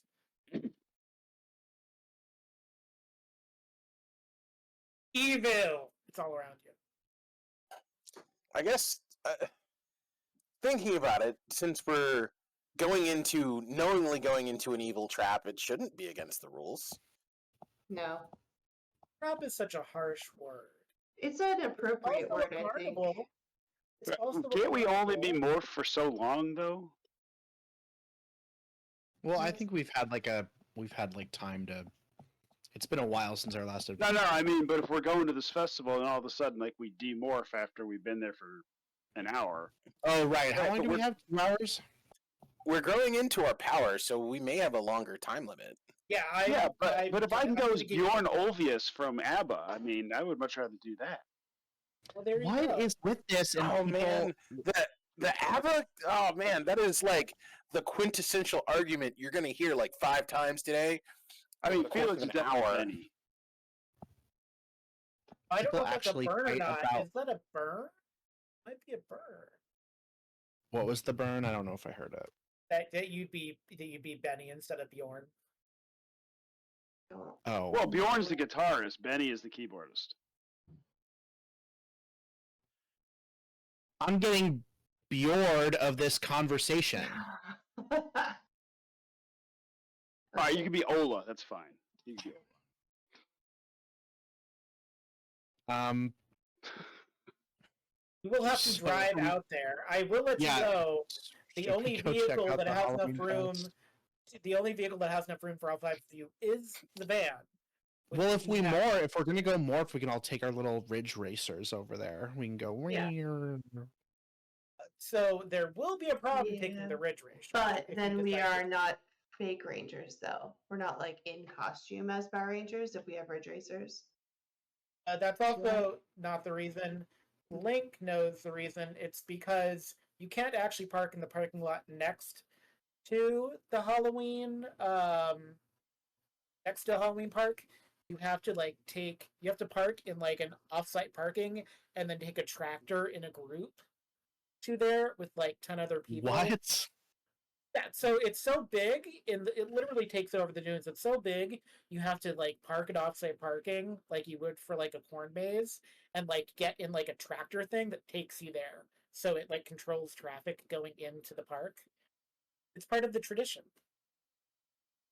We have a festival like that back home where the festival is in the park and you have to park at there's a high school and an elementary school right across the street. Well, around the corner and across the street, and you have to park there and then actually get on a bus and be bussed into the thing and then backed out to your Yeah. car. Yeah. Like if you go to Disneyland and you're in like the Simba parking lot, like you're Disneyland adjacent, but you have to like take the tram, or I guess in Donald, I guess. So it's not an uncommon thing. In Oregon, we had that a lot with the corn maze. Like it kept. Yeah. Did we ever get an actual answer as to how long we can stay morphed? Because I feel like that's a big deal. Like, if we still only have like an hour and a half, then I don't think it's necessarily a good idea to go in morphed. You will have enough time. Okay. I will tell you that as the chat. Okay. I will not. Are there porta potties we could just like duck into and pull a Superman? Yeah, I mean you can. If you all want to discuss which member of ABBA you are, and then somebody just has to go as Mamma Mia, that's fine. You're all the Mamma Mias, and then Or four all of the you. Mamma Mias. But you could, so you can either go transformed or you can go there non-transformed. It's really going to be up to. Well, I feel like we can take the van, and when we get there, we can decide to morph or not from inside the To van. morph or not to morph? But I think we should Question. leave, go there now. Does anyone have, because now it's going to start, it's not quite later in the day, it hasn't been long, but does anyone have any questions, anything that they want to do before you leave, or are you all just ready to have a good time? Is my drill done? Yeah, you have your drill back. You got it as part of the, like... I wasn't sure if because it just showed up as the blaster, and I wasn't sure if it was done with. Oh no, yeah, I did use it. Never mind. I used it last time. Yeah. Never mind. You did, yes. Yeah. You have your, you're all ready to go. Sorry, I'm stuck on ABBA. No, it's fine. That's perfectly valid. That's lots of... As you guys actually park in the offsite parking to like get in the tractor, there is literally 4 people dressed as zombie ABBA, and the Benny and the Bjorn are still arguing over which one should have been Benny and which one should have been Bjorn. And the other 2 are singing Chiquitita. Hey Link, did you know ABBA is named after the 4 first initials of the 4 initial band members? I didn't. That's pretty cool. But Donna's not part of ABBA. So where does she fall in? She wasn't one of the original 4, so it doesn't matter. She's the most important part of ABBA. Agnetha, Bjorn, Benny, and Annie Freed. That's all you need to know. And Donna, who sings the best version of The Winner Takes It All. No. I need everyone to give me an alertness roll, except... No, actually, everybody give me an alertness roll as you climb into the tractor to head toward the thingy. I got a 17. I will Okay. fail this because I'm talking about ABBA. 20. Oh, I got an 11. What do you know? I also got an 11. That's because we're talking about ABBA. I mean, it's an important topic of conversation. What the For fuck? everybody. That's because you're busy worried about Donna singing the song. Listen, Donna's the coolest member of ABBA. You can I just. think you're thinking of the Bee Gees. No, I'm thinking of Donna from Mamma Mia, in case that wasn't clear. So there are a whole bunch of adults and kids. Like this is like there's like 20 people in this tractor with you. It's got one of those long wagon things with like hay bales to sit on. So you get in, and the adults are super excited, except for Leia. There's a moment on your way to the park as you're going in, and you can see like the Pleasure Island outline. You get close to the Ferris wheel and all that jazz.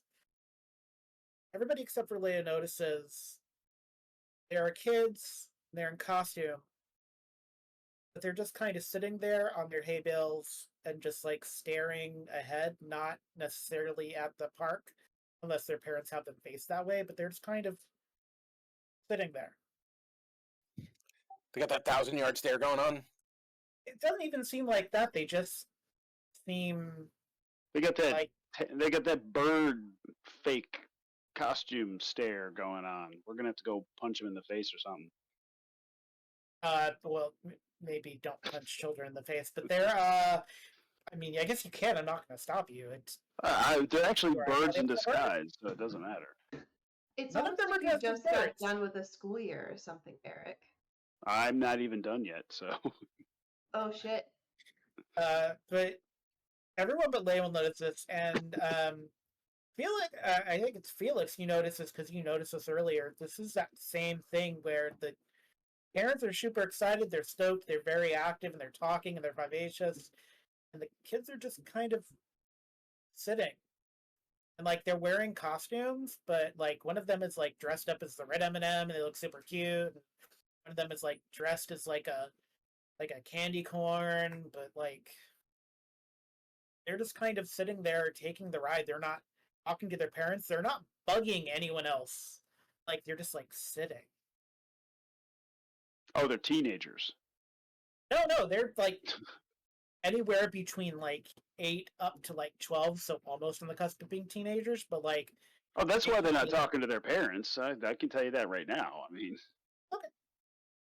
they're also just not talking to anyone. They're just sitting there. Like they're not like no, they're not even like kicking their feet absent-mindedly. They're just sitting there. their medication's too high. They, He's gonna lean over to. They're zombified. He's gonna like lean over to one of the people he's sitting next to, and just be like, "I noticed this. Don't you think it's like weird that these kids aren't like excited about the carnival?"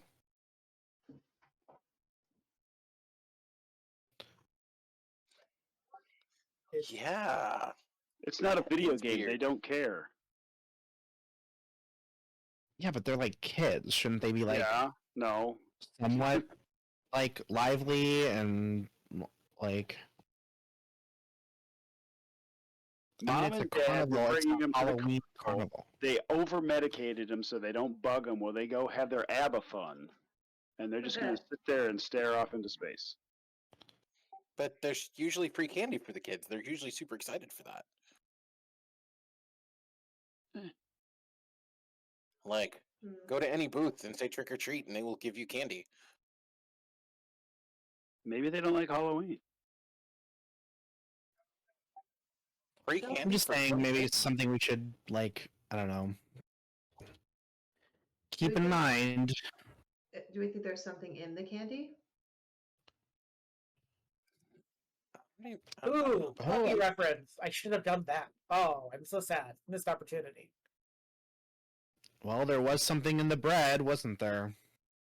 There was. Probably something in the water. Lake's gonna look over at Jules. Is Jules even paying attention? I mean, I think I rolled highest on my perception check, so yeah. Yeah, these kids are not like These are like your dad's dream students. Like when he goes into assemblies and he can't get the kids to pay attention to like his talk about science, trying to create the future scientists of America. Like these are like the dream captive audience for like your dad trying to make new scientists. But they're not at a school event. It feels like they should be excited about what's going on with them, Jules. But then you also had a weird dream about your dad, so maybe you're also like wondering if you should have called your dad. Oh yeah, I did want to call my dad. Damn. Um, yeah, she's paying attention, but she's just kind of listening to you guys um banter back and forth about them. While she just kind of keeps an eye on them. But she does not engage in your conversation. She just kind of watches them to see what, if anything changes, what they do, any stuff like that.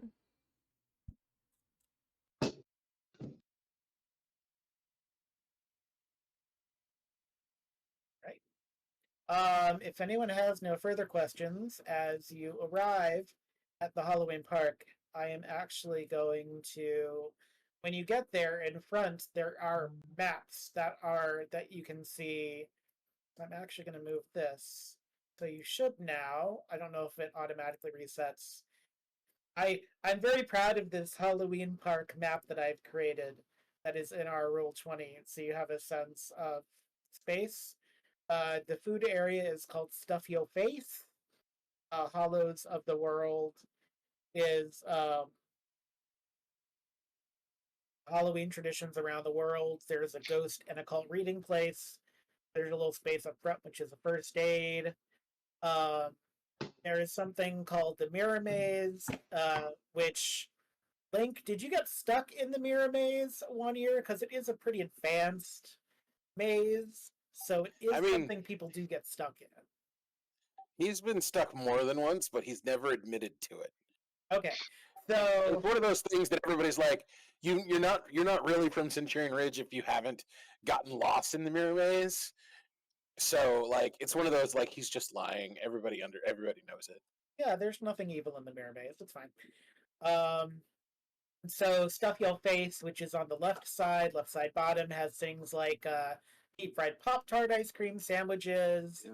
There's Ren Fair stuff like corn dogs, but they're called rats on sticks. Interestingly enough, they also sell garlic bulb necklaces there, made with real deep fried garlic bulbs. You can't eat that, but it's more like a decor item that you can get. There's fortune tellers right next to it that you can buy tickets for there. Next up is the Mirror Maze on the left-hand side. There are some clowns and mimes just hanging out in front of the Mirror Maze area where you can interact with clowns and or mimes, because a mime is a terrible thing to waste. And then kind of going toward the center, you have thank you. You have a ghoulish pumpkin patch, and then there's a safe zone in the middle of it. They have workers that like hand out wristbands for people that need the safe zone. You can kind of see through the middle of thoroughfare. Nobody's in the safe zone currently.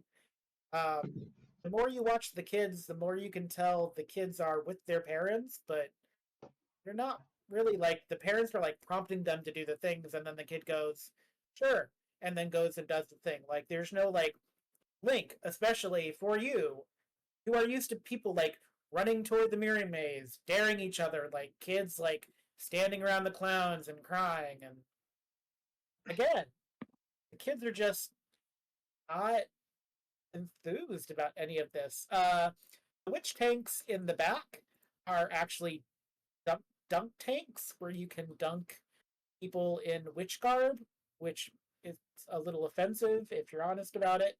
But also that raises money for local charities. So, people are okay with it. On the right side, there's something called Frankenstein Freakouts, which includes an actual Tesla coil and a VR fright room.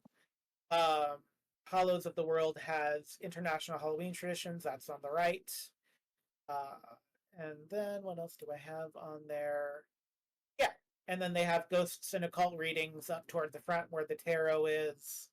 All of the purple spots in the middle is like rides, like the scramble pan and that weird thing that if you go in as an adult and it spins and it messes up your back, and so only kids can do it because as an adult, if you get in it, it's a nightmare. So they have like the spinny thing, and they have a Ferris wheel, and it's a big carnival to do. It's really cool, or it should be. It's so weird. It's so much quieter than normal. Kind of nice, actually. Because you usually hear kids screaming and running and doing all kinds of stuff, and parents chasing them. And Yeah, this is very much preferable to that. I'm imagining. Just wait till the bird guys show up to attack us. Then they'll all be yelling and screaming and running. You know, the more Right. you talk about those things, the more likely somebody's going to send them, even if they didn't plan to send them. I don't know Look. who that might The be. place for us to go is the mirror maze because we already fought You ourselves. should. I mean, I want to go. I want to go grab some powdered intestines. And they have intestines.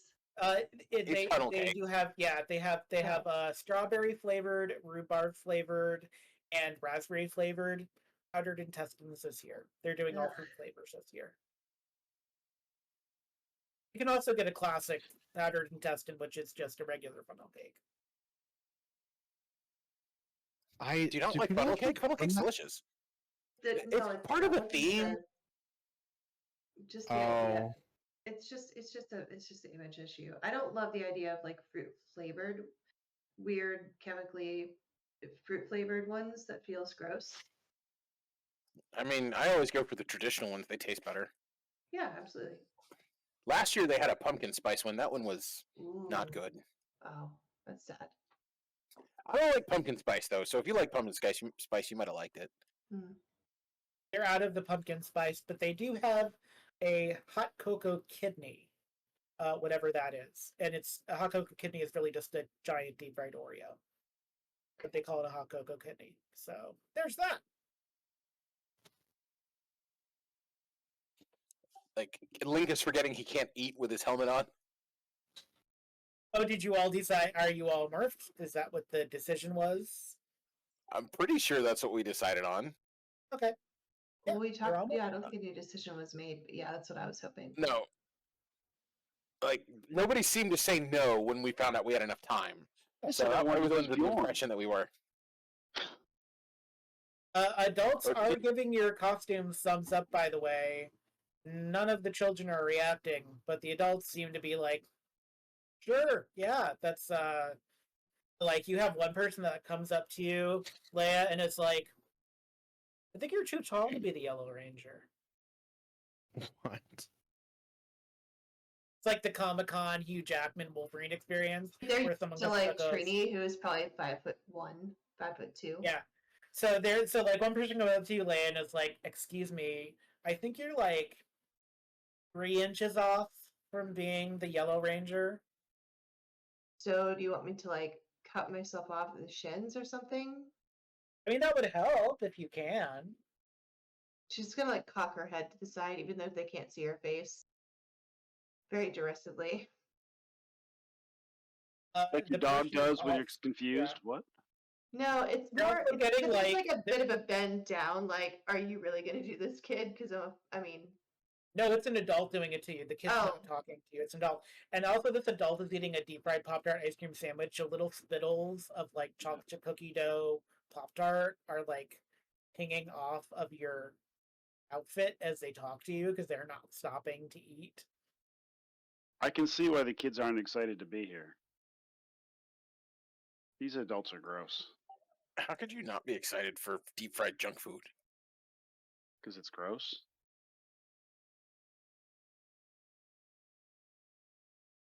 All right. So, in the interest of moving things along, there is the closer you get to the main stage in the back where there are performances, there's something going on called the Ghoulettes, which is a zombie cheerleading group that is performing. And every now and then you just, you get the louder the squeals are. But like, there are like squeals from the feedback from the intercom system. And the closer you get to the main stage, where there are adults jamming out, and again, kids just kind of standing there with their chosen adults. Um, the Goulets are having a great time. This is creepy. Is anybody else creeped out by this? I'm a little just more irritated that I'm getting spit upon at the moment. So. You have like a I'm piece of Pop-Tart like caught in your elbow, and it's not the Pop-Tart you were eating, by the way. You just have like a piece of Pop-Tart in your elbow. I'm gonna go watch the Yeah. cheerleaders. You guys can. I mean, one of these events has got to trigger the encounter. You would think. It's He says it like it's a video game thing. it's funny you should say that, because Roll for- as you approach the main stage, thank you for that, by the way. As you approach the main stage, the Goulets do finish their routine. It was a really cool routine. They were doing like a Hex Girls reboot mixed with Dance Till ABBA? You're Dead by the AAS. Yeah, no, they're not doing ABBA. They're more current than ABBA. ABBA doesn't have a Halloween album, sadly enough. But Dan and Croker, Dan is in some sort of like Dadula costume, like the dad from Hocus Pocus. So he's like Dracula in pajamas. Dula. Yes, and then the other one is Croker, who is a serial mascot. That's like a giant frog outfit. You can't see their face. Anyone that was at Infinite Value with Freddy knows that these were the two people that Freddy went to see at Infinite Value before everything went horribly wrong at the Warehouse of Doom, which is Link's favorite place in Centurion Ridge. Fond memories of Infinite Value. So Dan, who's currently in the proceeding, goes, "Oh, it's fantastic! Thank you, Goulets. Thank you. It is time for the costume contest. Do we have any entries for the costume contest?" And a hand goes up in the air from somewhere in the crowd and goes, "I have a costume on." And they bring the person up, and it is Jeff, the kind of weird-looking guy from the laser tag, and it's just Jeff in like street clothes, but his face is so uncanny it looks like he's wearing a mask. He looks very much like if a human were made of clay, almost, and he's like a little too gray. He's not very pink. Even if you've never seen it, but he actually Alex and Leia would be like, that's got to be a putty, right? That's not like a person. And the name rings a bell. You realize this was like the laser tag guy. He's standing there and goes, "Oh, it's so cool to be here." He's struggling to talk. And then Dan Kirker goes, "Do we have any other entrants? Say perhaps, oh, I think I see we have some folks in Power Ranger outfits in the crowd. Would you That's your folks cue, Link. It's your destiny. give the folks in the Power Ranger costumes a hand? Yes, give them a hand." And And everybody like, starts throwing hands at us. no. So, cool thing and creepy thing. The adults are like, "Yeah, sure, whatever." The kids clap in unison. No. No. They're just No. like, Oh, not that's the into children it, of the corn and maze. the I got children it. It's giving Doctor Who vibes. It's Like, giving or creepy Torchwood it's giving vibes. it's giving Simpsons Village of the Damned, the knockoff of the Omen, but it's like, yeah, so it's giving that. They're all just like clapping in syncopated rhythm, and they're just like, they blink, so they're definitely human, but it's like, so are you going up onto the stage? Are you? We should I guess we have to. Yeah. You don't. Are you really there, have to Mummy? do anything. We were definitely being led to go on stage by our GM, so may as well do what GM wants. There's You don't have to do anything. You could have walked on the Ferris I wheel. nominate Link because it's his Yes. destiny. I mean, I feel like we should follow the leader, right? Link's gonna go up on stage, like Yeah. waving. He's gonna like strike a couple of poses. Look at those poses. That's incredible. What do you think, folks? And the adults are like, yeah, give us a pose. It's super cool. Can you fly? Like, do you have like rockets in your shoes or whatever? Like they They're really into it.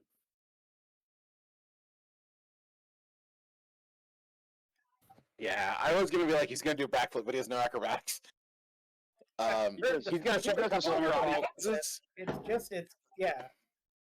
He's gonna check a couple of karate poses, do like a couple of kata, and be like, "Whoa, ha!" Yeah, the adults love it, and Dan Kroger give you that like Caesar Fleckman Hunger Games laugh, where it feels very fake, and they go, "It's fabulous! It's perfect! It's wonderful!" Jeff, what is your response? And Jeff goes, "Well, I can do something like that, but it's a little weird." No. And Jeff stretches out his hand to the goulettes on the other side of the stage, and he transforms the 5 goulettes into putties. I'd love everyone putties to are roll fine. initiative. Putties are easy. I mean, zombie cheerleader I putties? thought this guy was just like a dude that worked. He was just a normal. He was just a chill putty guy that got Yeah. roped into sitting behind a desk, Yeah. and now he's being evil. I don't want to No, fight it's this so guy. annoying. Oh Leave it my to God. Link. Link can fight them all. Oh, yeah. His I destiny. mean, you don't have to fight. No one's going to make you. I'm just letting you know that initiative is a thing that does need to be rolled. So. 15. Are we I doing mean- follow me or no? I was gonna say, who's following that's the right. leaders? I will. Yep. Yeah, me too. Even though I already rolled. Might as 'Cause I well. always fucking forget.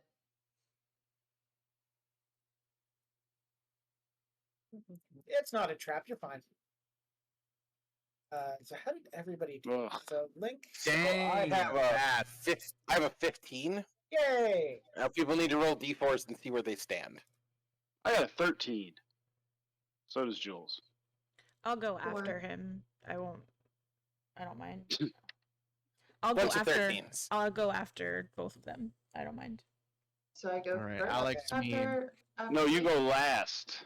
Is that how that works? Yeah, it's the number. Yeah, minus you subtract 15 the minus D4 number. from my initiative. That's, of course, the first time I get like a perfect roll on the die. The opposite of what I need. Damn it. All right. Okay. No, that's fine. Because then, so Leia, you'll go right after Link, or you'll go after Felix, I guess. No, it's gonna go. Link. It's gonna go Link. It's gonna go Alex. It's gonna go me. It's gonna go Jules, and then it's gonna go Leia. Mhm. Okay.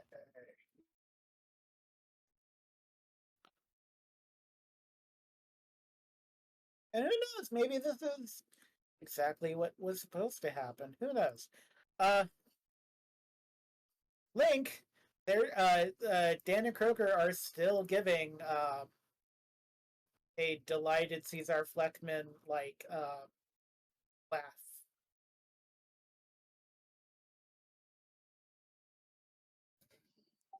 Link is in his brain going, these guys totally work for Ooze. We're gonna need to take them down eventually. But he's like, you can't do that. They're supposed to be cheerleaders, not whatever they are now. I will punish you for your evil doing.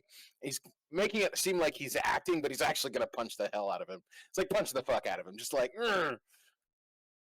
And when you say them, who are you punching? Everyone. The stretchy putty guy. Not Jeff. Yes, Jeff. Please do punch Jeff. Jeff has a toughness of 16.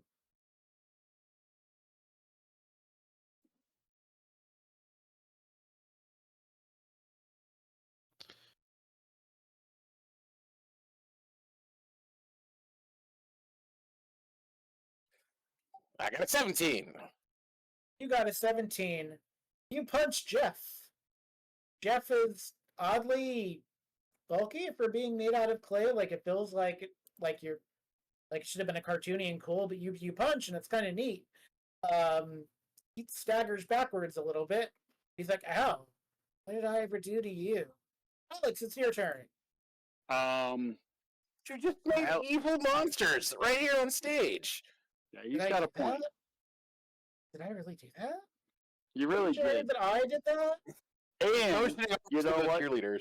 Doesn't sound You like something wouldn't I help do. us out in the escape room thing, so and I can't hit a girl, so I have to punch you. Oh, Wait, why can't you hit a girl like a girl created me? But you're not a girl.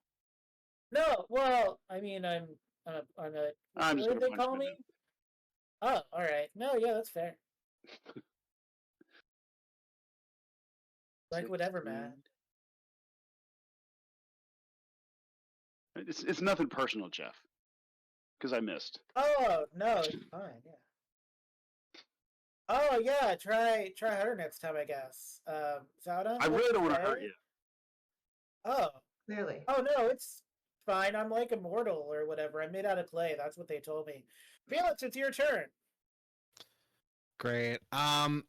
The kids. What are the kids doing?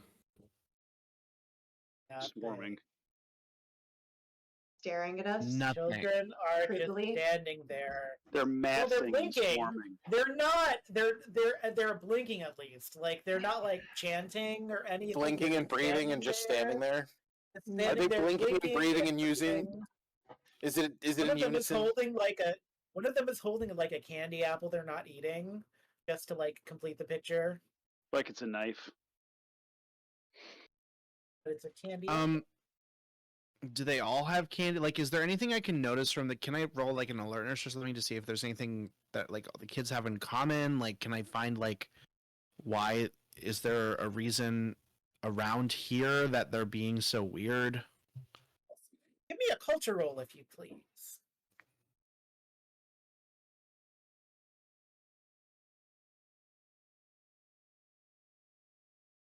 $15? Did you ever see Hocus Pocus? Well, did Felix ever see Hocus Pocus? I guess. I'm sure. Okay. So, you know how in the beginning of the movie they brew that potion where like you can see the children's aura and they like suck the life out of the children, right? Yeah. When you look at the kids morphed and you like really concentrate, they've got like that like Sarah potion thing going on, and it's like some of them don't have like half a potion on them.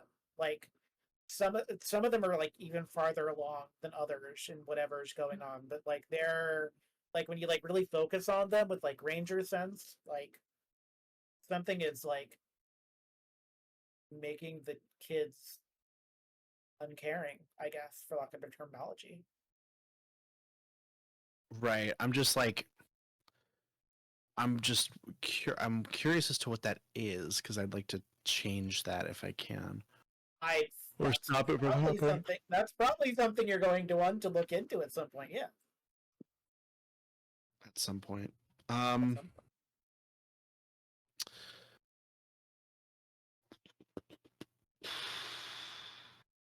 I don't want all these people around here if we're gonna like be like fighting like for real. So I'm wondering if I could come up with a way to like make people leave. Go fire. Give me persuasion with a snag. Start a fire. Or blow something up. You could start a fire. I was gonna say I could like shoot something and make about like a bunch of sparks go out or something. You can shoot a kid and they'd all run. I mean, No, we're not doing that. That is outside of the ranger purview. That I feel like that would get you demorphed pretty quickly. That's the opposite of the direction you want to go. As he said, they are real. Apparently, They are real children that you know of. Can I like? Because they think it's like a show, right? They're not like no one's like the parents are still kind of like into it. It's been like 6 seconds because it's real time. Like every character get like 6 seconds, so it's been like maybe 30 seconds tops. So like I don't know if they've registered what they feel about it yet. I mean, I know what they feel about it, but Yeah, okay. Can I like discreetly like shoot something like electronic to make like sparks and stuff happen so that people can like maybe love sense that. danger? I love that. Please give me a targeting.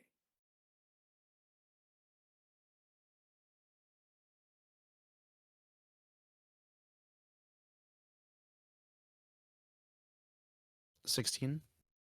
16. Great. So you decide to shoot something to get like the crowd out and disperse them. Unfortunately, as you do so, a chorus of boos erupt from the audience as like the lights start to go down because you like hit a transformer, and like the crowd kind of turns fast. Um, you know how you had you had like Pop Tart pieces earlier, Leia, from the Persian that was like, um, you've now got like someone like took the kid's candy apple and like threw it at your helmet, and Leia, you just got like a candy apple like on the side of your helmet now, just like stuck to it. I'm loving this journey for me. Yeah, and Jules, you can't hear it yet as we go to your turn. People are like, it's the first murmurs of a boo. A boop? What? Boo, like boo this man, or boo as in boo earns, That makes more kind sense. of thing. Or giant ghost a la Mario. Oh, it's your turn. Zombie putty cheerleaders. Well, you don't know if they're called putties. Zombie cheerleaders that look weirdly like clay statues. And there's the. I feel like I'm about to call him the wrong name because for whatever reason I have this name stuck in my head. It's Jeff. Jeff. He's Okay. Jeff, bro. Not Fred. Okay. Jeff. I don't know why I had Fred No. stuck in my head so much, but everybody has been Fred That's- tonight for some reason. Right said Fred. Relax, just do it. I'm gonna try to stab Jeff, not Fred, with my blade blaster. Sure. Please do so.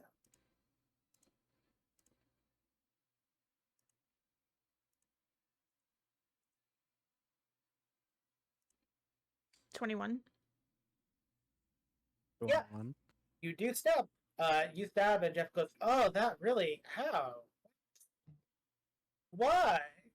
Why did you stab me? It's Halloween." Seemed like the thing to do. How? How that really? How? Can't deal with I can't deal with these like slightly what's the word I'm looking for? Like these villains that you keep doing that are like doing villainy things, but then they're like being so like Apologetic. yeah, like they're like Was that me? Was that me more powerful than me? Well, this particular putty was created in Angel Grove for things that have not been revealed yet in the podcast because that episode isn't out yet. But Jeff holds a special place in particular Ranger canon here, which is why they are acting the way they are. Leia, are you going to pull the candy apple off your face? Or are you going to like leave it stuck there? You're muted, so I can't hear anything you're saying. I said, if that's a free action, I will, but if it is an action, do so. It's a free action. It's a candy Okay. apple. It's a free action.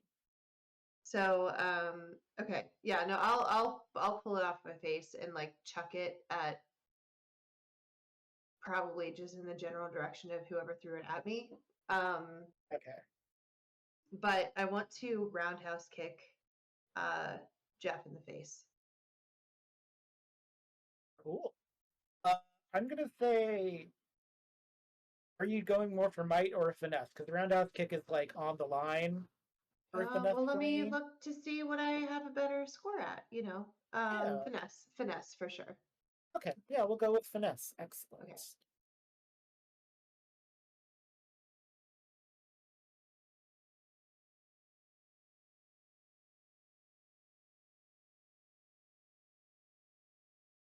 What is the, if I don't edge it, I have gotten nothing but reds. So Weird. that 9 is both good and bad in that it advances the plot a little bit. As you go to roundhouse kick Jeff, you turn and you notice Dan has a video camera and he is filming. Well, that's good that I am terrible at kicking, so clearly I am not a real Power Ranger. Obviously. But that's just so you know. It is the cheerleaders' Who's turn. filming? Who did you say was filming? Dadula. So this is the cereal mascot that is dressed like the dad from Hocus Pocus when he's Can I- like a Dracula, but he's like Dadula, Can like I Dracula in yell? pajamas. He's just a guy, or is he like? No, he's a cereal mascot. He's just different characters. Can I But- yell at the group that there's a video camera and watch out? But Or, like- he's not like he's not like an NPC that you've introduced. He's just like some dad in the crowd. No, he's an NPC. You met him at Infinite Value if you were with Freddy. He was one of the people Freddy was trying to get. Freddy was trying to get an autograph from him. He's one of the cereal mascots. Was he there when Freddy got turned? No, he was at Infinite Value. He wasn't at the game shop. Okay, then I wasn't there for that, so I don't know who he is. Okay. Yeah. But he has, so Leia's like, video camera, and then the zombie putty cheerleaders are going to go, ready? Okay. And they're going to try to kick all of you. So this is going to be against your toughness.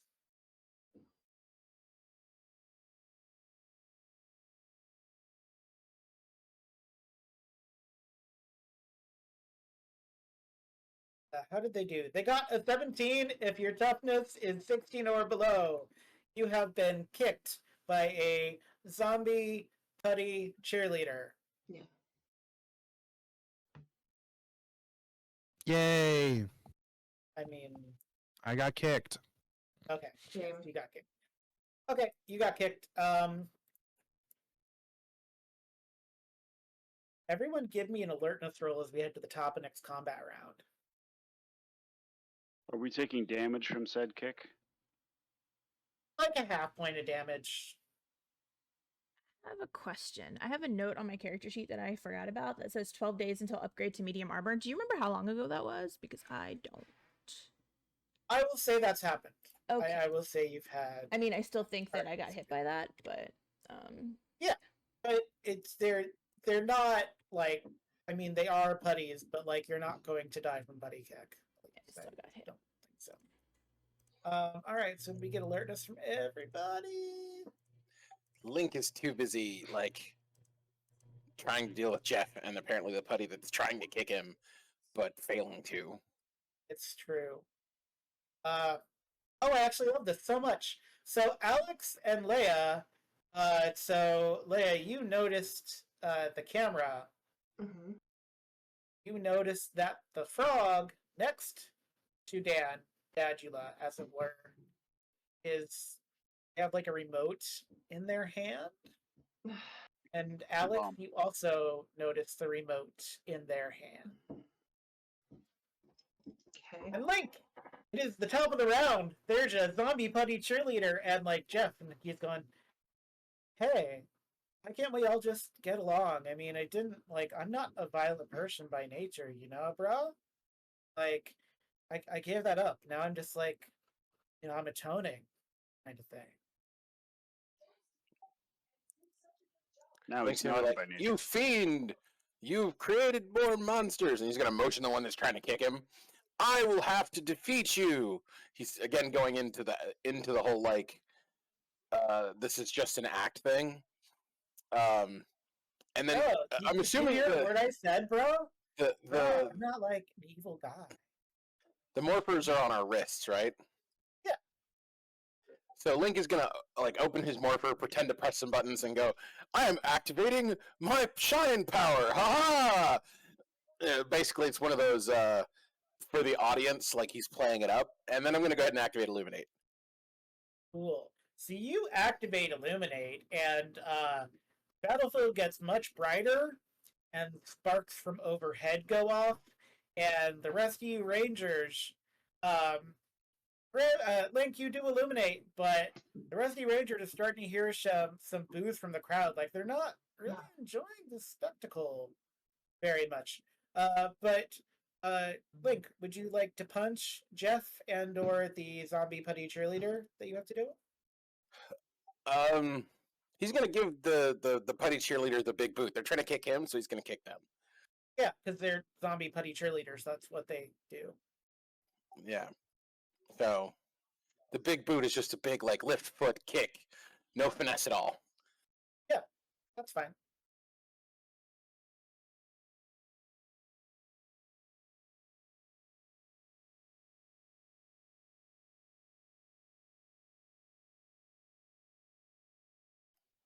I got a 10, which I'm not sure that even hits the putties.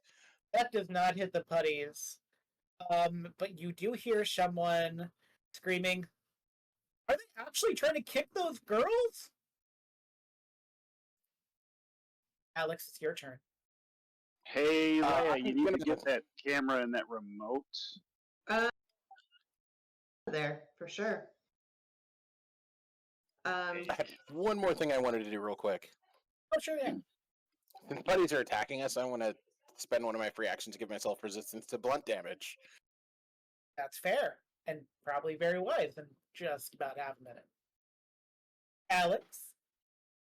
I would like to be completely unsuccessful at this because I won't be able to do it. But the zombie cheerleader who kicked me, I want to grab her foot and spin her like a pirouette and just kind of push her away without like actually trying to hurt her. That way it doesn't look like I'm trying to punch a cheerleader. Sure, give me a might roll because that's kind of a fancy grapple. I know. There you go. Go. Oh, there you go. 20. 20. Yeah, you do. You are able to swing her around.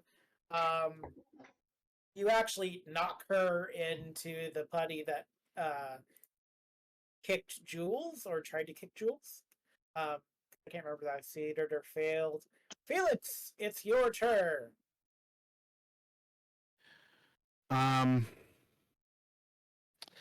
Okay, I kind of want to get people to. I still want to get people to leave because obviously, like us doing this here is going to be bad for our publicity. I don't know what you're So- talking about. Everything's going fine. Everyone's on your side. Yeah, that's typically when people boo you, is when they're on your Right. side. Um. Um. How can I like make people want to leave without being like yelling at them? Yell fire. I don't want to yell fire. Create a fire? I mean, I could create a fire and then I'd have to yell fire, but then I want to like I don't want to like anything to like burn down. What a shame. Make things explode in their general direction. You could always be like, my apologies, our rehearsal hasn't gone well. Come back in 5 minutes and we'll restart the show. Tell them ABBA's playing at the local theater and tickets Oh, are it's free. an ABBA tribute band. It's called Angel Eyes. One of their songs is Angel Eyes. It's the ABBA tribute band Baba. ABBA. Bab. Bab. Yes, it's Yep. inverted. It's Bab. Because it's got to be a palindrome too. It's true.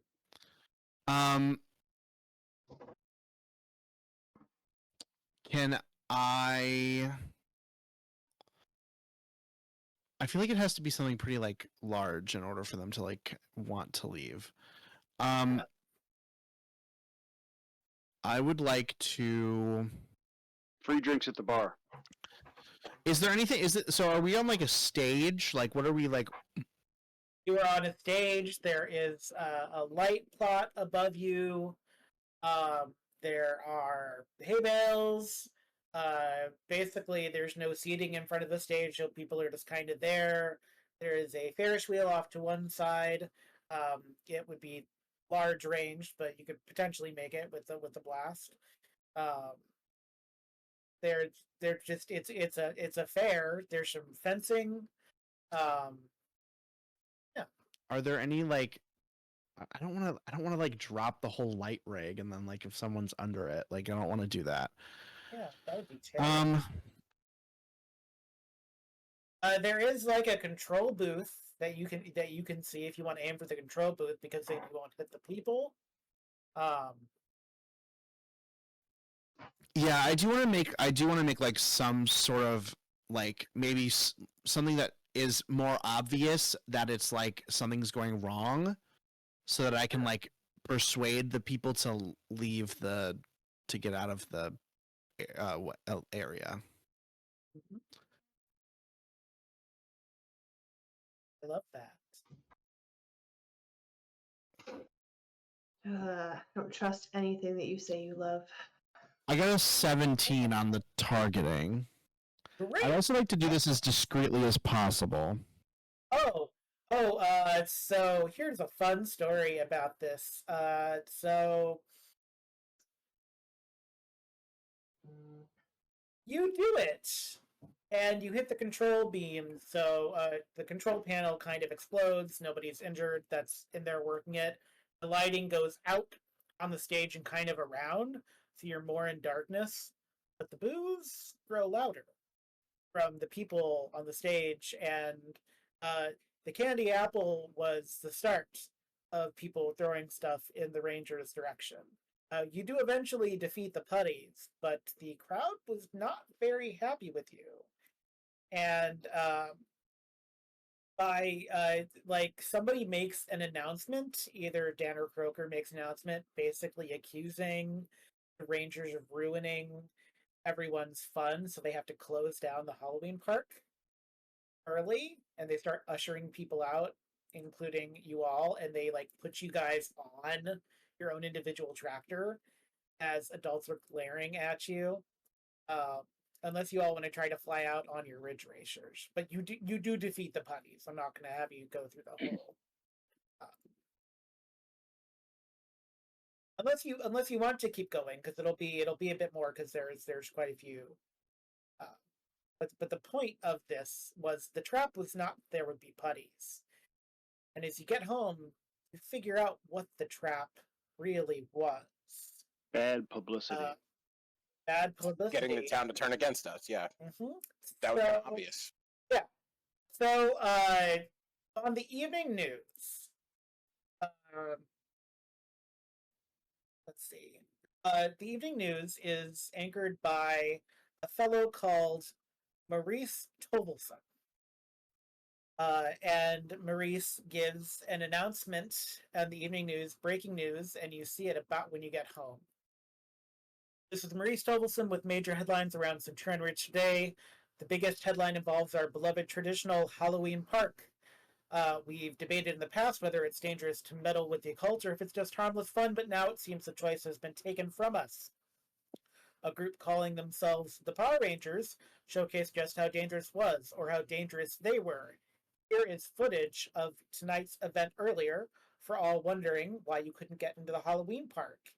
And this is like choppy, highly selected footage to make it seem like you were like destroying and vandalizing the stage. But that's not the problem. It's what Marie says afterwards. Marie says, you can see they actively disrupt a performance schedule and brutally and violently do their best to hurt several cheerleader zombies, and they did succeed. But the rest of the video is much too graphic to show. Citizens of Centurion Ridge, the Halloween park is no longer willing to take the liability or insurance risk, while the Power Rangers torment all good tax-paying citizenry. Now a tradition is lost. The question is it the Power Rangers' fault? I will leave that to your goodwill and judgment, but for this news anchor, the answer is a resounding yes. When you see them on the street, you may want to walk on the other side, just to be safe. We also have a variety of videos from other things that the Power Rangers have done, even just recently, inside their time here in Centurion Ridge. And there's several other videos being shown. The first video is the Yellow Ranger.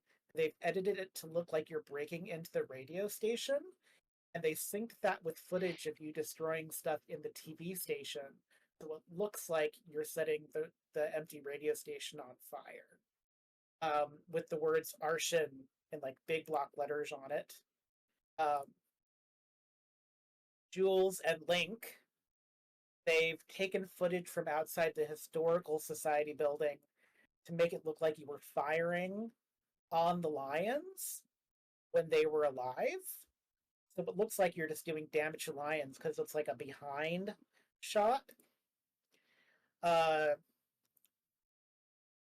Felix, they took footage from inside the Enchantress from their cameras and they manipulated it so it looks like you're just randomly destroying like that screen with your staff. And they also have footage from afar of you destroying the bread factory. And the last bit of that is Maurice coming back and saying, perhaps at our mayoral town hall next week, the candidates will have words to say about these so-called Power Rangers and whether they're responsible or dangerous during their opening address. Only time will tell. I'm Maurice Tovelson. That's all the news for this evening out of Centurion Ridge. Be safe, and we'll see you again in half an hour. Stay tuned for weather and maybe sports, unless the Power Rangers have decided we can't have that either. And like it goes to like a commercial for a local thing. Would anyone like to give impressions of that? If there's a table to flip, Link is like trying to flip the table. Man, you guys are nuisances. Jeez. You were in the video too. No, I wasn't. I did notice that. So they have footage for everybody but Alex? Yeah, there's no footage. Like Alex is in the shots, but Alex is not doing any of the damage. So what I'm hearing Alex is, like, is Alex is there, but Alex is just like standing on the side. Like they don't have anything of Alex actually doing property damage. so what I'm hearing is Alex has to be the one that like stands up for us and like talks. Alex is the responsible one. That's not true. I'm telling you, it's the Emperor. Mm-hmm. You know what? I Well, believe it. some It's this mysterious emperor. What's this emperor like? He's evil, right? He's trying to blow up kids. That was a Yeah, dream. that's evil. In space. It I doesn't mean, matter. Kids are kids, space or not.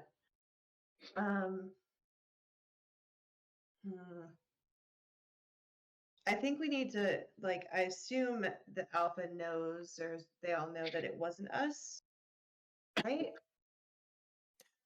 I don't think we'd be Power Rangers anymore if That's true. we'd stepped over the line. That's true. Like That's he made it real obvious we have to be good people. Yeah.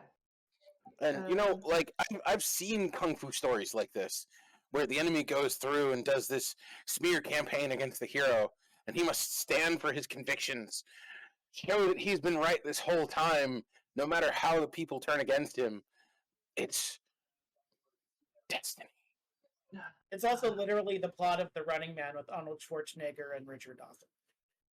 But that's not important right now. Jules, what are you thinking? You've stolen newspaper from the Historical Society. Now people are just like thinking that you just are destroying things pell-mell. I mean, By the way, please take a story point for that rousing speech about Destiny. I appreciate that. I think with everything else that's happened, she's not really surprised that this is happening. I think so far, Ooze has not been able to defeat us with the weird enemies that he's thrown at us, so it kind of makes sense that maybe he would go a different way to try to get us out of the picture. I don't think this is ooze though. I think this is the black goo people. Well, either way, like, There's like yeah. I don't think this really has. I don't know if this has to do with him. I will say, Jules, for your part as like a tech person, these are really badly edited. Like anyone that takes about 10 seconds to think about it will be like, this is such a weird angle to have this footage of that just happens to show this happening. Yeah. People have to want to believe this is the other part of it.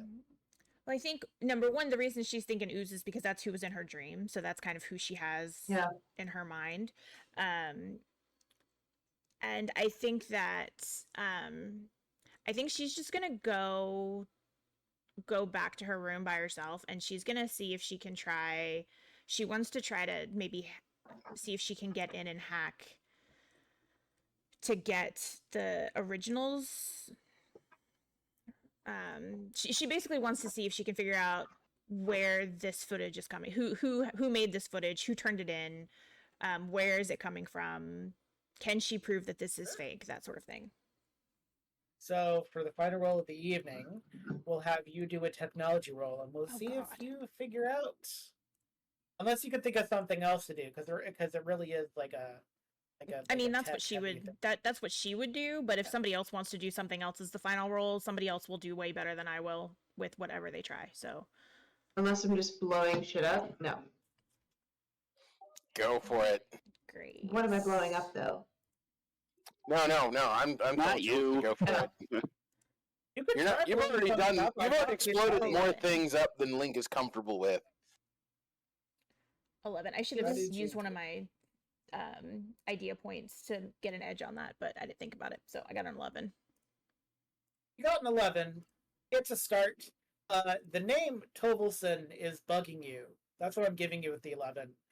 Is it? Oh no, I could have told her that. Toves. Tove Rogues. We blew up their. Like you mentioned it when we were at the and Link mentioned it to the group. One of the descendants of the original Tove is a news anchor. Well, she's not with Yeah. you though. She left you. She's go upstairs by herself. She's So with your first roll, the thing that you connect is Tove to Tovelson, and you realize that Maurice looks a whole lot like the picture of the guy from Tove's Lows, but a little bit younger and a Okay. little bit synthetic looking, if you will. okay. I was about to say he's using magic to make himself young again. We Is have he? to find his youth You're formula. not there. Dun dun We'll dun. find, You we'll don't find know. out next time. So Power Rangers Centurion in July, or not in July, in June, Power Rangers Centurion is going to have some special pre-recorded content with Ellie, which is going to be the rise of Silver. And I haven't decided if that's just going to be in podcast, if you're going to be able to see us, but you're going to find out more about how the Silver Ranger came to be.